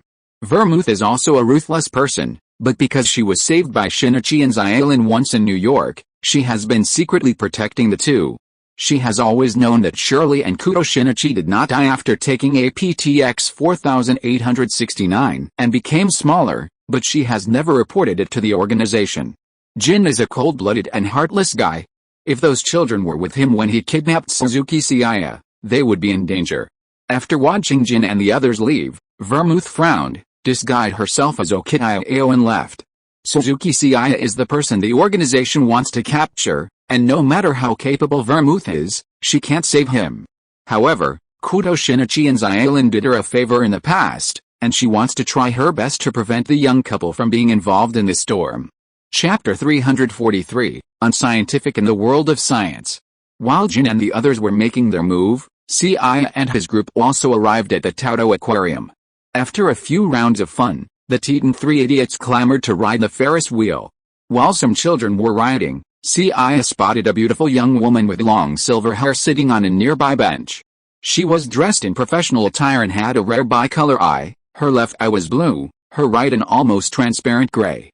What caught Seiya's attention wasn't her obvious foreign appearance, but her white shirt, now covered in stains and holes, and her eyes were unusually glazed, as if she were lost in thought. Of course, if that were all, Seiya wouldn't have taken her behavior too seriously, despite her somewhat odd behavior. More importantly, a thug who had previously appeared to be a delinquent, seeing her beauty, had approached her and was about to flirt with her, but was quickly subdued by her. In a split second, the seemingly imposing thug was instantly knocked down by a single blow. Judging by his movements and speed, Seiya discovered that this silver-haired young woman was even more powerful than Ran. Conan has been running for decades, with over 20 theatrical series and over 1,000 TV episodes. Seiya certainly couldn't have seen or memorized them all. But even including the Lupin III collaboration, Ren's combat prowess is undoubtedly among the highest in the series. However, the silver-haired woman before him, with her newly displayed skills and prowess, Seiya believed, rivaled even the ultimate fighter in the Conan universe, the All-Japan Karate Champion, known as the Kicking Prince Kyogo Kumakoto. Just how formidable is Kyogoku Makoto? Simply put, she should be more than capable of defeating Ren several times. The series Bleach seems to be full of science, yet it's also filled with unscientific elements. Kato Kid and Vermouth's superb disguises rival their supernatural powers, while Kagoro Mori's divine shoulder throws are a sight to behold. And then there's the uncanny karate master, Ran, a high school girl who can easily kick someone several meters away and even dodge pistol fire at short range. Think that's outrageous for the average person? No, it's even more outrageous. Kyogoku Makoto can break a granite pillar several meters thick with a single kick, pick it up, and slam it into Kid. His speed is even more incredible than Ran's, and he can even dodge machine gun fire at short range. Previously, Seiya had always believed that the only monster human in this world who could rival Kyogoku Makoto was Ishikawa Go, the guard who hung out with Lupin III. After all, his Zantetsu sword can even cut through armored vehicles and aircraft cannons. But now it seems he still knows too little about this world. Just the silver-haired woman with bicolor eyes before them. If a fight broke out, Seiya didn't think she'd be much weaker than Kyogoku Makoto and the Gu Guard. She was clearly no ordinary person, yet she sat there in a state of despair. Seiya was hesitant about whether to engage her, but the next moment, the three Titan idiots, considered the most powerful of the group, entered his sight and approached the silver-haired woman. Conan, watching from the side, also twitched his lips. Like Seiya, Conan had noticed something was wrong with her and had initially considered approaching, but seeing the thugs fly 10 meters away, Conan immediately abandoned the idea. With such skill, she was clearly no ordinary person. Furthermore, ever since learning that Seiya might be targeted by the Black Organization, Conan had been keeping an eye out for suspicious individuals. Now, a woman with suspicious behavior and incredible fighting power had inexplicably appeared before them. Conan had originally planned to observe them from the sidelines, but who knew the Titan 3 idiots would be so aggressive and directly approach them to engage in conversation.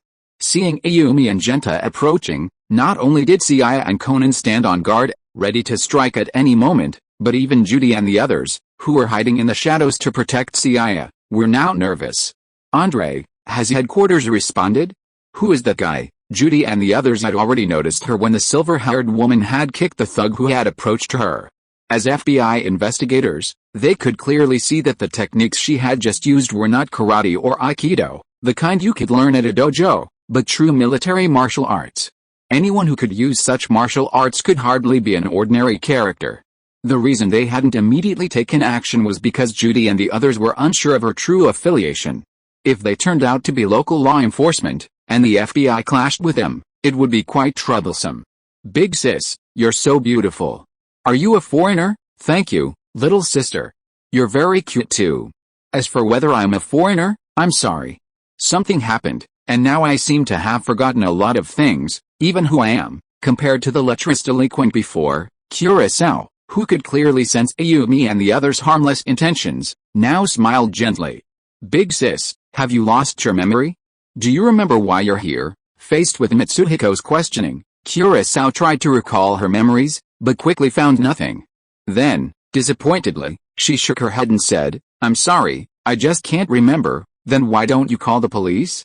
If we ask Officer Takagi and the others for help, we can definitely find Big Sis's family quickly, right? No, absolutely not. Despite having lost her memory, Kurosawa subconsciously resisted contacting the police, so she spoke quickly.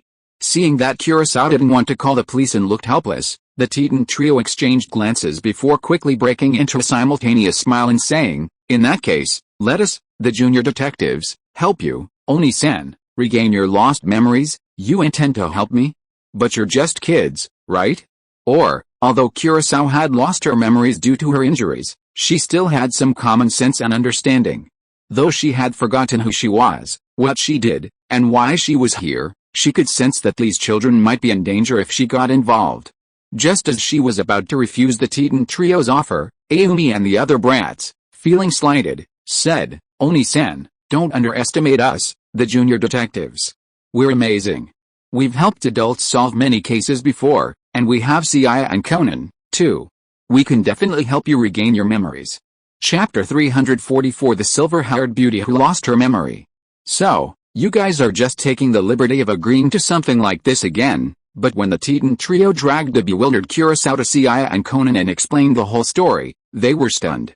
They'd already assumed he was no ordinary character and had tried to avoid the children's contact, but who knew these bratty kids would not only approach him with such familiarity but even offer to help him. Oni-san, have you truly forgotten everything? And, though it's a bit presumptuous, could you let me see your belongings? Perhaps something you have can prove your identity and help us recover your memory. The other person had very few belongings, save for a phone with a cracked screen and a small book of 5 color swatches. Looking at the nearly useless phone in his hands, the scarred Kurosawa, and the faint smell of gasoline and broken car glass, Conan could tell he'd been in a car accident recently.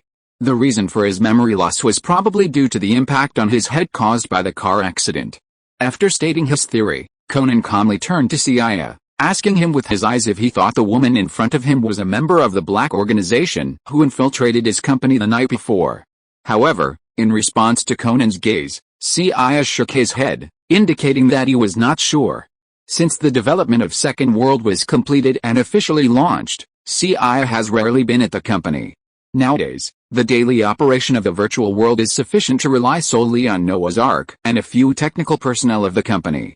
If he had really been at the company the night before, he would have caught the female thief who attempted to steal the core technology of the virtual world, as well as people like Akai Shuchi and Bourbon. Since Big Oni-sama woke up and was already at the Taodao Aquarium, that means the accident must be somewhere around here, right? Why don't you, Ayumi, take Big Oni-sama around here and see if she can recall anything useful? The professor and I will try to get some useful information from this broken phone. Honestly, Conan had suspected Kurosawa the moment he saw her. She was the black organization member who had infiltrated Seiya's company the previous night. While her attire was different, Conan had just observed her from behind, and he saw a striking resemblance to the photo Seiya had shown him. Both women, both possessing impressive skills, and the fact that she had been in a car accident, all these factors combined made it seem like a coincidence. The fact that she had lost her memory was certainly true. Regardless of whether she was actually a member of the black organization, the information stored in her phone was crucial for Conan, who was desperate to gain intelligence on them. Oh, Conan, are you trying to sneak off on your own again? We want to help too. The Titan trio bristled at Conan's suggestion of splitting up. They might be children, but Conan often left them to show off, making them harder to fool now. How could I have sneaked off? The phone repair is something that only one person can help the professor with. You guys following along wouldn't be of much use. Besides, taking Oni-chan around the aquarium and helping her recover her memories is a pretty important mission, right? Besides, haven't you guys always wanted to ride the Ferris wheel? The Suzuki Group also owns the Taodao Aquarium. So, if you all come with Seiya, not only can you ride the giant double-wheeled Ferris wheel for free, but you'll also get VIP access and skip the line. Conan's words immediately calmed the Titan trio. The Ferris wheel clearly held a much greater allure for them than accompanying Conan to get his phone repaired.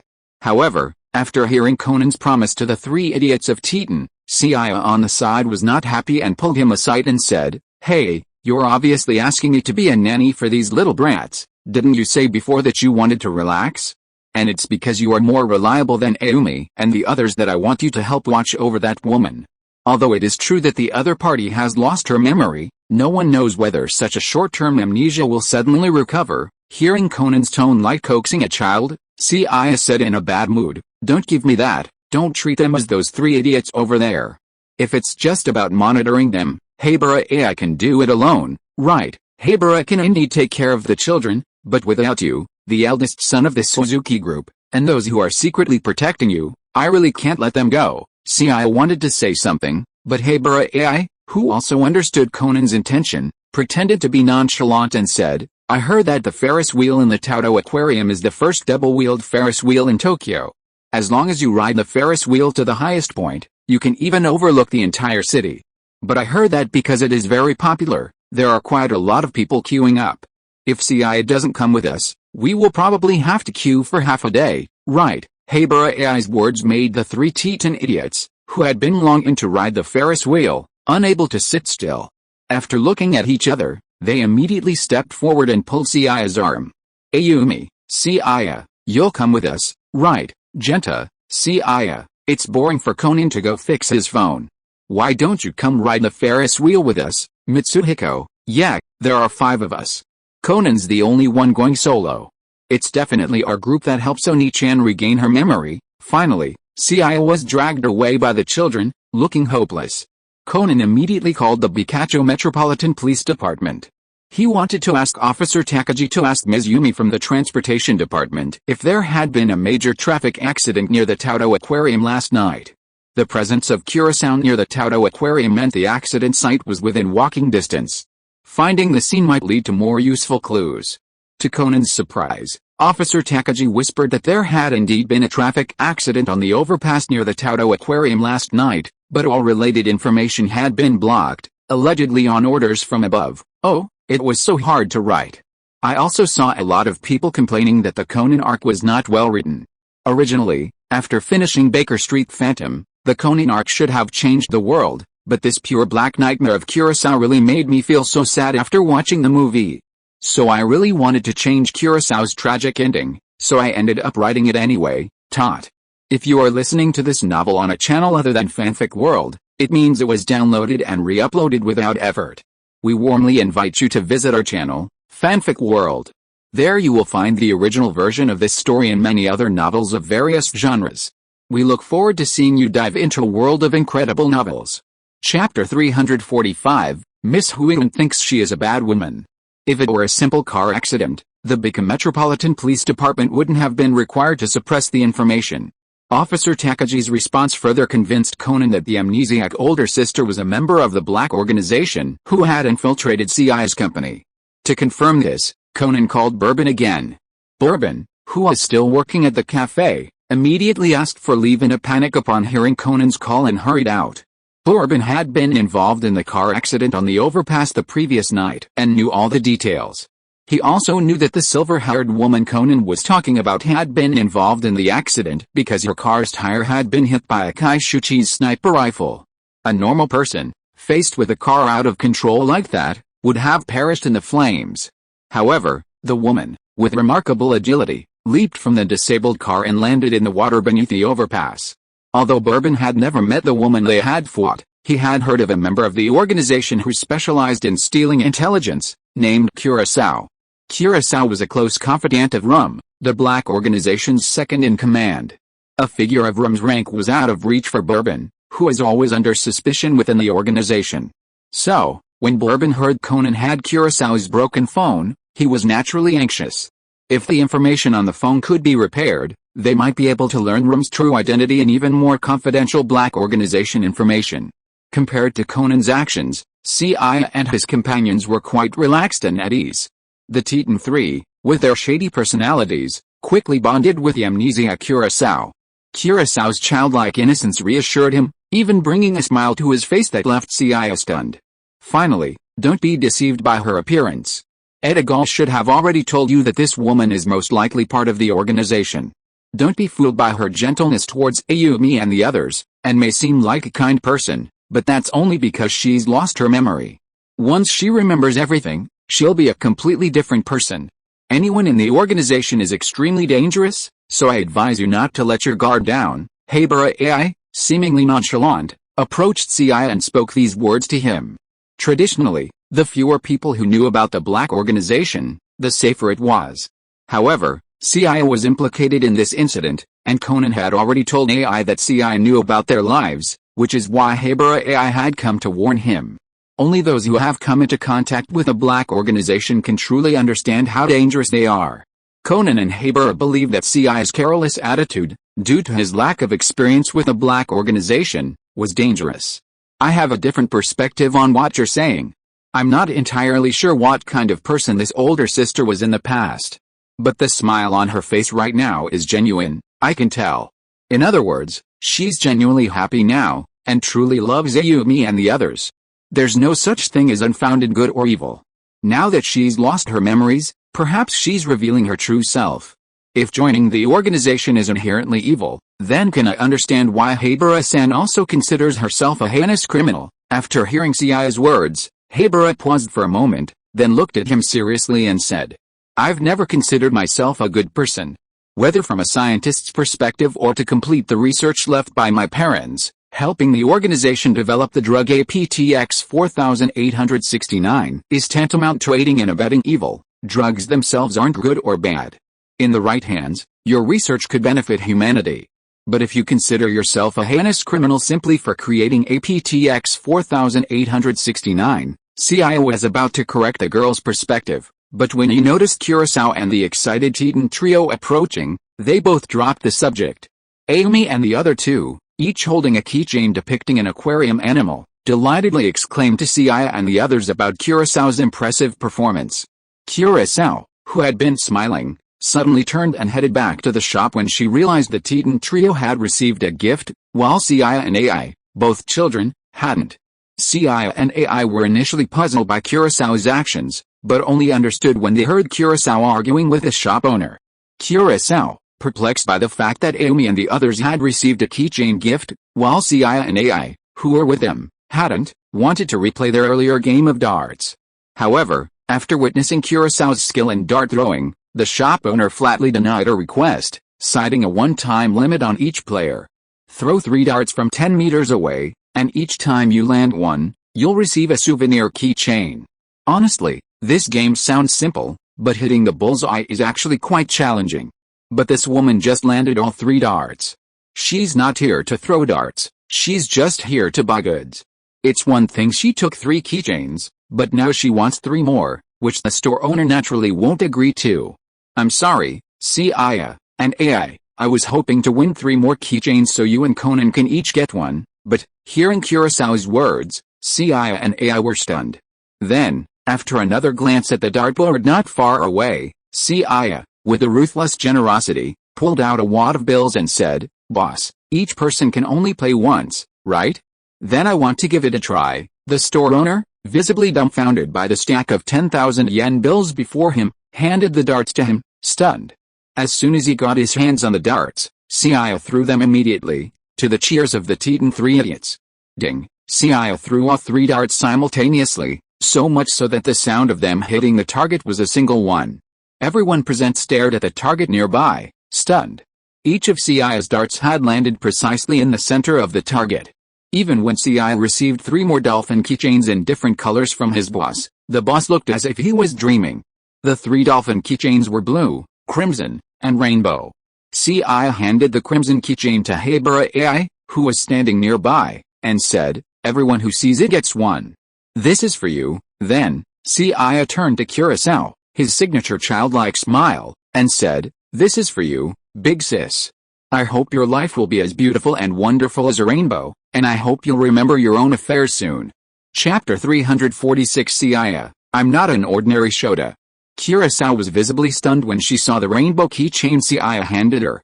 She seemed to have never expected that she would receive a gift.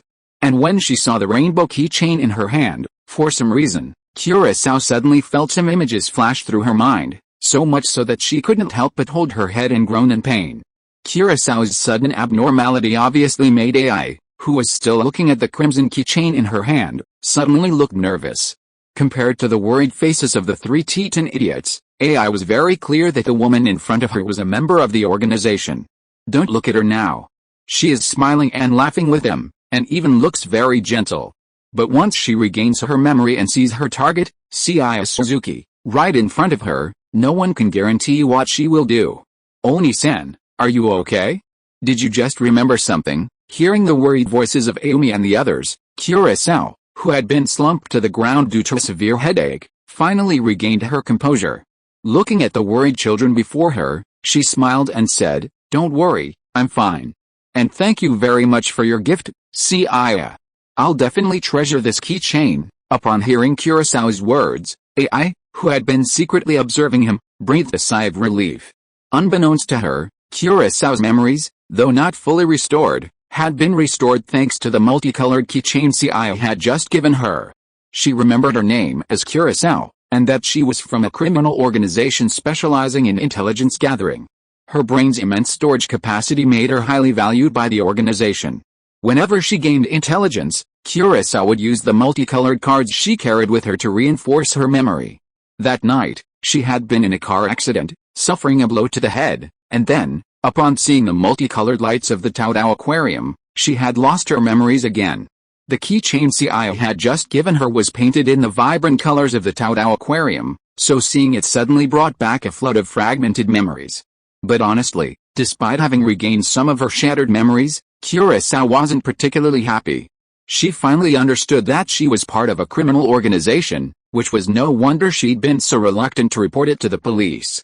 While her memories weren't fully restored, Kirito could vaguely discern from those fragmented memories a life shrouded in darkness. Was she truly suited to being around these innocent children? Although they'd only been together briefly, Kirito could sense their genuine desire to help her, and their concern for her during her recent illness was genuine. This feeling of care and concern was something Kirito had never experienced before. In fact, she found her current life even more captivating than her previous one. But when she saw the smiles of the children before her, Kirito's heart was rekindled. While some people were excitedly riding the Ferris wheel, Kirito deliberately walked to the back. While Ayumi and the other children were focused on the Ferris wheel, Kirito slipped into the crowd to the side. She was delighted to be with those children. Although their time together was brief, Kirito felt that this brief moment would become one of the most precious memories of her life. Glancing at the rainbow keychain in her hand, Kirito treasured it and tucked it into her bosom. Then, glancing back at the 3 Teton idiots, she whispered, "I won't forget you all. I hope you can continue living happily like you did today." After a lingering glance at their backs, Kirito was about to turn and leave when she suddenly saw a little boy in front of her. He looked at her with a puzzled expression and said, "Big sis, you're walking so slowly. Are you feeling unwell? Why don't you go to the hospital first?" As for the Ferris wheel, it doesn't matter when. Kirito hadn't expected it. She had already made up her mind to shake off the children, but then a little one followed her. And when had this little one started following her? Kirito hadn't even noticed their presence before. Even if they were children, perhaps she had let her guard down to some extent, but that wasn't right. That sister actually just needed to go to the bathroom, and she was planning to catch up with you as soon as she was done. But Seiya, you actually followed her. Looking at the little boy in front of him, Kirito could only find an excuse to deal with it, and pondered how to get rid of Seiya's entanglement. Big sister, you are really lying, right? Just now at the souvenir shop, you must have remembered something, right? And the reason you wanted to get away from us as soon as possible was actually because you were afraid that we would be in danger because of you, right? Seiya, how could you? Seeing the little boy in front of him actually directly express his thoughts and calculations, Kirito's face was now surprised. Don't underestimate my observation and deduction abilities just because I'm a child. Ever since leaving the souvenir shop, the way Oni-chan looked at us has been noticeably different from the beginning. And I also noticed that fleeting look of desolation you had earlier. That look of regret and desolation must be because Oni-chan has remembered her former identity, an identity she hadn't considered or even accepted. Combined with her previously demonstrated skills, her accuracy with her darts, and her fear of calling the police, one can't be just some ordinary, good-natured resident, right? After hearing Seiya's reasoning, Kirito's expression of surprise faded into a smile of relief. It seems I really underestimated you. The detective boys, Seiya, you must be quite popular with girls. After all, not all boys are as attentive and sensitive to others' emotions as you are, but there is one more thing that I want to remind you of. Since you already know that I am a dangerous person, you should not rashly approach a dangerous person like me alone, because it is too unsafe for a child like you. As Kirito spoke, his figure came behind Seiya at an extremely fast speed and tried to knock him out from behind. Chapter 347 Seiya, do you want to cooperate with me? Kirito appeared behind Seiya at breakneck speed, not intending to harm him, but simply to knock him unconscious and escape. Thanks to the multicolored keychain, Kirito had regained some of her memories, though not completely. She could only recall that she was an intelligence agent for a criminal organization, codenamed Kirito, and that while stealing intelligence, she was pursued, leading to a car accident. Kirito still couldn't fully recall who was pursuing her or why. But one thing she knew for sure, it would be too dangerous for the children if she stayed with them until she knew for sure whether her pursuers had given up. Kirito didn't want her own actions to affect the children, or even put them in danger, so she decided to leave secretly. However, Kirito hadn't anticipated that one of these children was not only incredibly observant but also incredibly intelligent, unlike a 7-year-old. Seeing that her words wouldn't fool the clever Seiya, and sensing the potential trouble she might cause for them, Curacao resorted to some unconventional tactics. But soon, something even more surprising happened to Curacao. She had only intended to use a sneak attack to knock Seiya unconscious and thereby escape the child's clutches. But Curacao hadn't anticipated her prediction. Even before her knife strike was about to reach his neck, it was easily blocked by his seemingly slender arm. Oni-chan wanted to leave us because she was worried that your identity would put us in danger. And you, like me, wouldn't actually hurt us. Of course, I dared to come after us alone because I have a complete confidence in my abilities. Curacao stared at the waist-high boy before her, a look of genuine astonishment on her face. Having partially recovered her memories, Curacao was quite confident in her own skills. Putting aside the force of her knife strike, the sheer speed alone would be impossible for most people to react to. But the child before her was not only incredibly quick to react, but also incredibly skilled. That time at the souvenir shop, he'd hit the bullseye with 3 darts thrown, and now, with his current skills and intelligence, could this kid really be a 7-year-old? You're not an ordinary child, are you? From the few memories I've recovered, I vaguely remember my organization having a drug that shrinks people. Could it be? There was no way. Whether it was his intelligence, his strength, or even his way of speaking, Curacao couldn't equate the boy in front of him with a 7-year-old. I'm not. Although you might find it hard to believe, I'm only 7 years old now. But Hebera AI over there, and that kid with glasses who like to act young, are the kind of people you're talking about. As for me, it's better to think of it as a supernatural power. Don't they often appear on TV? Psychics who have memories of past lives. Well, if that's too far-fetched and unscientific, you can think of me as a genius. Hearing Seiya's words, Curacao was completely stunned, even though reason and common sense told her that such a supernatural thing couldn't exist. But looking at the boy in front of her with a bright smile, Curacao's intuition told her that he didn't seem to be lying. Seiya, perhaps compared to ordinary children, you are indeed quite special, but listen to me first. The organization I belong to is not an ordinary criminal organization. If you continue to stay with me, it will be very dangerous, so.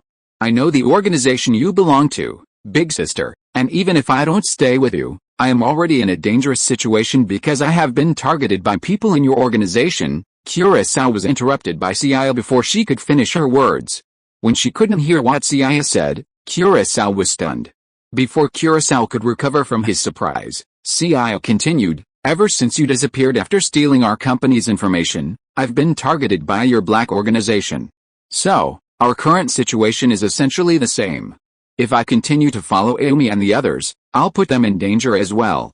And the reason I sought out Oni-sama was not only to help you, but also to save myself.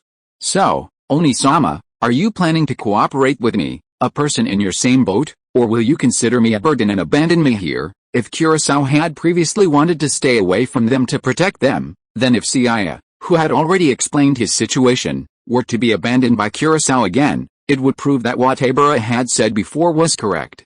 Anyone who leaves the black organization is not a good person and is not worth saving. After hearing what Seiya said, Curacao's face briefly struggled, but he quickly regained his composure and said, I agree to cooperate with you. However, if there's a situation requiring combat or any other danger, you'll need to stay behind me and let me handle it. After all, you're just a child. Indeed, Curacao's hesitation wasn't about whether to bring Seiya, a burden, along, but rather about whether to take Seiya, a child, with him on this adventure. But remembering that Seiya was already being targeted by the organization, Curacao quickly made a decision, hoping that Seiya wouldn't be so aggressive when faced with danger.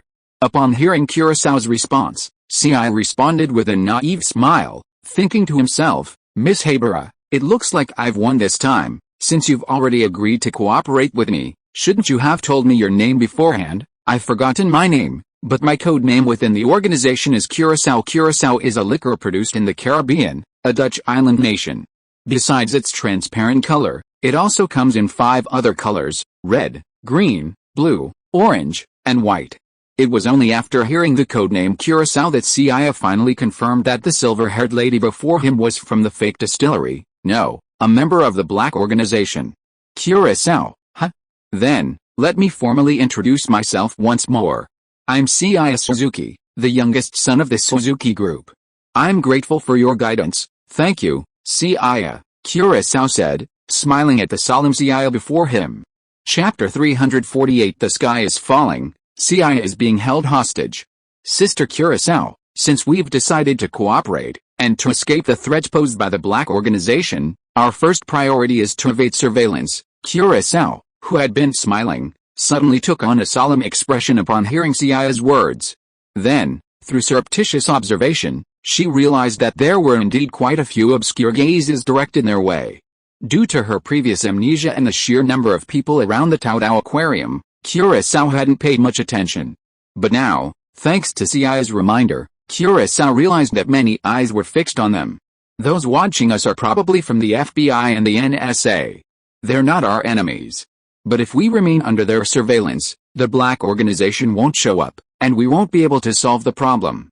So, the best thing to do now is to escape their surveillance. Seiya believed that the FBI and the NSA were quite insignificant in Conan's world. It seemed that aside from a few elite figures like Kaishuchi and Bourbon, most others were constantly being manipulated by the Black Organization. If possible, Seiya wanted to eliminate the Black Organization once and for all. Even if he couldn't eradicate the organization completely, he at least wanted to make them know he wasn't to be trifled with, so they wouldn't dare to mess with him or his family again. Upon hearing that the individuals monitoring them were FBI investigators and NSA agents, Kurosawa frowned. As a member of the Black Organization, Kurosawa already had a problem with detectives, let alone FBI investigators and NSA agents. Their initial goal was probably just to secretly protect my safety. But I assume your identity has been exposed by now, so there's only one way to escape: take me hostage. That way, you can escape their pursuit and even gain the organization's trust. As it turned out, Seiya's guess was correct. After confirmation from Akaishuchi and Murotoru, both Judy of the FBI and Kazumi of the NSA were certain that the silver-haired woman beside Seiya was the Black Organization member who had infiltrated Seiya's company that night. They had held off until then because Kurosawa had been with the children, and they were wary of harming innocent people. Seeing Kurosawa leave the children, Judy and Kazumi were thrilled, ready to capture and interrogate Kurosawa. But just as they were about to act, the eldest son of the Suzuki group suddenly joined them. Seiya and Kurosawa's conversation was too far away to be heard, but Judy and the others witnessed Kurosawa's sudden attack on Seiya. Just as Judy and the others were concluding that Kurosawa's attack on Seiya was merely a misunderstanding and that he might not have recovered his memory, Kurosawa's sudden action startled Judy, Kazumi, and the others. Kurosawa, who had been talking to Seiya, suddenly had a gentle expression on his face, suddenly becoming ferocious. The next moment, he grabbed Seiya and grabbed him, strangling him with his arms. The sudden turn of events left Judy and Fumi, already on edge, unable to remain still. They appeared before Kurosawa, their pistols pointed at him. The visitors to the Taodao Aquarium, upon witnessing the sudden change, were instantly thrown into panic and began fleeing. Watching the chaotic scene, Judy and Fumi could only direct their men to evacuate the surrounding crowd, while they continued to hold their ground with their pistols. As special agents, Judy and Fumi should have remained calm in such a situation. However, the crucial point was that Kurosawa's hostage was no ordinary person. He was not only the heir to the Suzuki group, but also a highly influential young genius. Even putting aside the Suzuki group's background, Seiya's talent in developing the Second World alone had an extraordinary impact and significance on this country and, indeed, the world. In some ways, Seiya's value alone was comparable to that of the entire Black Organization. Both the FBI and the NSA had previously instructed Judy and Feng to prioritize Suzuki Seiya's safety, with all other considerations secondary. If anything happened to Suzuki Seiya, not only Judy and Feng, but even their superiors would be completely unable to defend themselves against such dereliction of duty. Kurosawa held Seiya against his chest, using a smaller frame to shield him from his own attacks, while simultaneously strangling him with his arms. "Let me get out of here, or I can't guarantee this kid's safety. You may have guns, but with my skills, I'm confident I can strangle this kid as soon as you fire." Upon hearing Kurosawa's warning, Judy and Feng's men on both sides wore grim expressions. According to their previous intelligence, the target should have lost his memory due to the previous incident. Furthermore, their previous observations had revealed that the target didn't seem to harbor any ill will towards the children. So why had he suddenly changed his personality? Was he pretending to be a cloak? Or had he regained his memory? But when did the other party regain his memory? Seeing the situation escalate, and with so many witnesses around, there was no time to suppress the information. Judy quickly followed the crowds and met with both sides. Soon, she received a call from her superiors, and was met with a barrage of scolding. The Suzuki Group had learned of the situation and was already putting pressure on them. The Suzuki Group was not only a major gebel and taxpayer, but also, thanks to the influence of the Second World, it now had considerable international status. But sir, this is our first chance to capture someone from that organization alive, and she seems to hold a high position within the organization. If we capture her, we can get a lot of useful information from her. Judy was now resigned to her superior's words on the phone, but it was clear that the other party's attitude was also quite tough and resolute. Judy Stelling, do what the woman says immediately. This is an order from above, not a discussion with you. What you should consider now is how to ensure Suzuki Seiya's safety, not some mysterious organization. Chapter 349, Big Scene, Suzuki Tomoko's Shocking Bounty. After hanging up the phone, Judy looked at Kurosawa, who was holding Seiya hostage, and slowly lowered her pistol with a look of resignation on her face. On the other side, the Security Bureau's Kazumi and the others looked frustrated, clearly having received the same order. Seeing the FBI investigators compromise with the Security Bureau agents, Kurosawa didn't hesitate any longer. With a series of leaps, he carried Seiya away from everyone's sight. Seiya, held in Kurosawa's arms, was stunned to see Kurosawa, wearing high heels, running up a nearly angled skateboard and leaping several meters high. Are you telling me this is a scientific world? In a normal world, humans can easily run up a steep slope over 10 meters high and leap several meters high? This Olympic champion is here. He'd be crying and saying, "You're the boss," because the commotion caused by Kurosawa and Seiya was so loud. Vermouth, who had been following clues to find the Taodao aquarium, also saw Kurosawa holding Seiya hostage and walking away, and called Jin. It seems we were all wrong. That Kurosawa hasn't betrayed us. It seems she suffered a temporary amnesia due to an incident while stealing data. She's now at the Taodao aquarium, and by some strange coincidence, she's taken hostage with her target, Seiya Suzuki. What are you planning to do? After hearing Vermouth's intelligence, Jin was silent for a moment before speaking again. Find a way to contact her, obtain the information the organization wants, and take the target from her. Finally, confirm that she hasn't leaked any secrets, and then eliminate her. Vermouth was visibly stunned by Jin's instructions, then asked in confusion, "Since we've already confirmed Kurosawa hasn't betrayed us, why are we still eliminating her?" This puzzled Vermouth. Previously, the organization had wanted to eliminate Kurosawa because she'd lost contact. Now that they'd confirmed her disappearance was due to amnesia, and she was a close confidant of Rum, why were they so eager to eliminate her? Kurosawa knows too much, and she's already exposed to too many people. Taking over the target, Suzuki Seiya, and letting her serve as a scapegoat before her death is a way to maximize her surplus value. After understanding the reason, Vermouth said nothing further and hung up the phone with a casual air. This was the organization's usual style. Even the most outrageous orders wouldn't surprise Vermouth. Since Kudo Shinichi and Mori Ran didn't seem to be involved this time, Vermouth didn't hesitate, reappearing in disguise and secretly catching up with Kurosawa and the others. Kurosawa still didn't know the organization was trying to eliminate her without further ado, so contacting her directly by phone would have been the quickest option. Unfortunately, Kurosawa's broken phone was in Conan's hands, and he was working with Amuro Toru and Professor Agasa to repair it, hoping to gain any useful clues. They also watched the news on television. The Titan Trio, along with Ai Habara and the others, have been taken to the Beacon Metropolitan Police Department for protection and questioning. The Titan Trio have, to this day, firmly maintained that the older sister was a good person and that there must have been a misunderstanding. As for the Suzuki Group, upon learning that Seiya had been kidnapped, Seiya's family, the entire group, and the company were in complete turmoil. Suzuki Tomoko, in particular, fainted upon learning that her beloved son had been held hostage by terrorists. After a brief coma, she regained consciousness and mobilized all her connections to find her way to get her son back. The Suzuki Group's financial resources have completely dominated all television channels, and Tomoko even appeared on television, offering half of her assets to anyone who could rescue her child. And no matter who this person was, even if it was the terrorist holding her child hostage, they would be willing to give up half their assets if they released her child.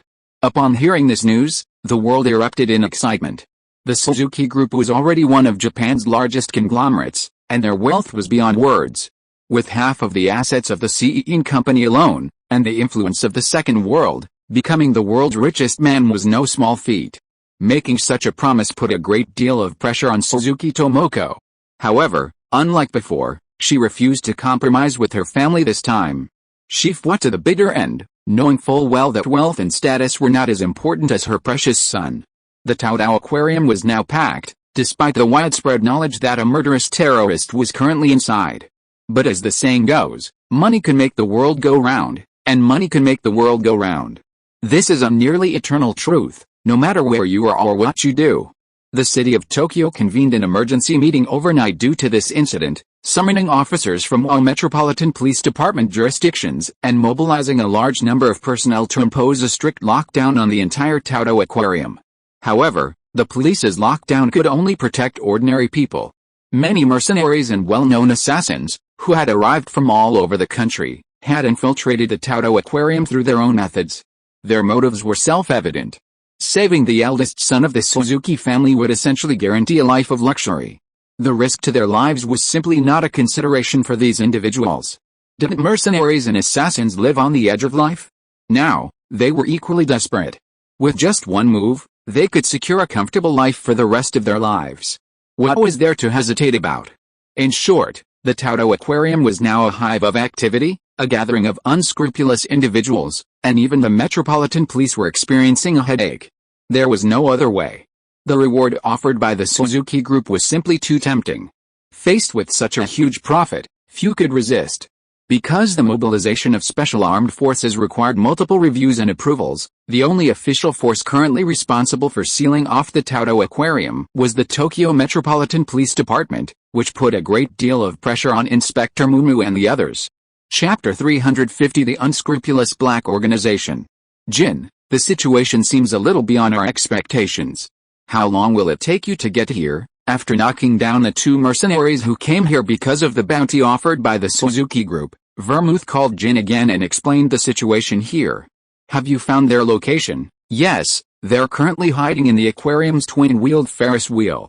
But putting aside the fact that I'm no match for Kurosawa, even if she trusted me and handed Suzuki Seiya over to me, with our abilities, we'd definitely be unable to escape safely. It also seems the Metropolitan Police Department has already mobilized special forces.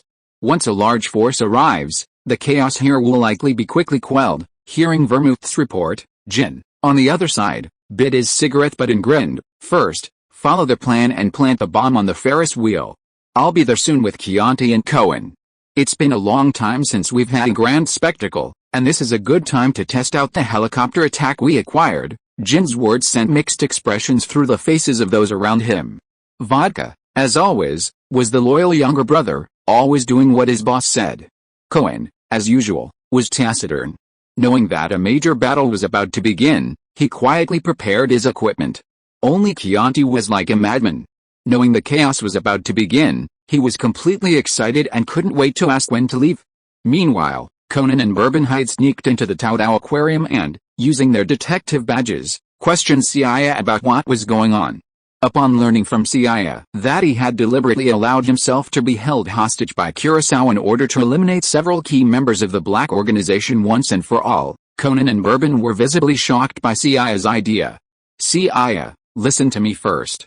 This isn't as simple as you think. The Black Organization is different from ordinary organizations. They're far more dangerous than you think. Beep, beep, beep. Before Conan could finish his words, Seiya unilaterally cut off the communication.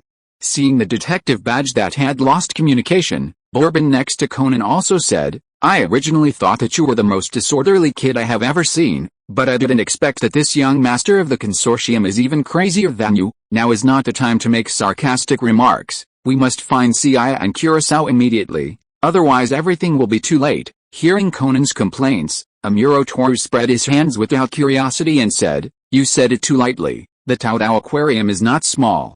And it's night now, because there are so many monsters and demons offered by the Suzuki Consortium. It is not easy to find this young master. Just when Conan and Amuro Toru were thinking hard and didn't know what to do, accompanied by a clear propeller sound from the sky, Jin, Chianti and others, also made a brilliant appearance. Before the official special forces arrived, Jin and his men, in helicopter gunships, flew past a Tokyo City Police's perimeter. Using thermal imaging equipment, they located the people inside the aquarium and unleashed a barrage of Gatling gunfire. According to Vermouth, Kurosawa and their target, Seiya Suzuki, were currently hiding inside the Ferris wheel. Therefore, aside from the two people inside and Vermouth, no one else was their target. To prevent these people from causing further trouble, clearing the area immediately was the best strategy. The detectives, initially stationed on the perimeter, soon heard the noise coming from the aquarium. Unfortunately, equipped only with standard firearms, their pistols couldn't reach the height of Jin and his men's helicopters. In the pitch-black night, the helicopter's machine gun fire reduced many buildings and lighting fixtures to rubble. Conan and Bourbon, sensing the dire situation from the helicopter fire, immediately jumped into the nearby artificial lake. The icy water was enough to cool them down, and even if the machine gun bullets pierced the water, the damping force and density of the current would greatly reduce their impact. From the left and right doors of the helicopter, Cohen and Chianti simultaneously set up their sniper rifles, picking off any elusive targets from a distance. Vodka piloted the helicopter, slowly flying toward the location Vermouth had indicated. Vodka, the third basket from the top left, understood. Big Brother. After maneuvering the helicopter to the designated location, Jin lowered the attack helicopter's grappling hooks, attempting to directly snatch up the Ferris wheel basket containing Seiya and the others. In the basket, Kurosawa, looking at the grappling hooks embedded in the iron, a grimace crossed his face. He picked up Seiya and prepared to flee. Vermouth, seemingly aware of Kurosawa's actions, and having previously entrusted her with a hollow snake, pulled a pistol from her bag and pointed it at Kurosawa's head. Kurosawa, this is probably the second time I've pointed a gun at your head like this, right? The first time I tried to kill you, Rum stopped me, but this time there's no one to save you. If you don't want your head to explode right now, you'd better stay still. During her previous encounter with Kurosawa, Vermouth discovered that Kurosawa's memory hadn't fully recovered, so she couldn't tell if she'd shared the organization's secrets with anyone else. Kurosawa's death would effectively end all clues before she could fully understand the situation. That's why Vermouth threatened Kurosawa instead of killing her outright. Of course, if Kurosawa insisted on resisting, Vermouth would show no mercy. After all, she was far inferior to Kurosawa in terms of skill, and if he made a move, she could easily be killed. What do you mean? I've memorized all the information the organization wanted me to steal. If I die here, you won't get anything, will you? Considering Kurosawa's impressive skills, Vermouth first took off her hair tie and let Seiya tie her hands. After looking at Seiya who had done all this, she said, "It seems you haven't realized who the hostage you casually took is. Suzuki Seiya is the main developer of the Second World. The technology and talents he possesses are exactly what the organization needs. Since we already have such a talented young man, why do we need a bunch of data he has researched?" End of this chapter. Thank you so much for reading until the end. Don't forget to give it a like. Looking for more exclusive content and immediate access? Subscribe to our Patreon. Remember, every like, subscription or donation encourages us to continue. Thank you all. See you in the next video.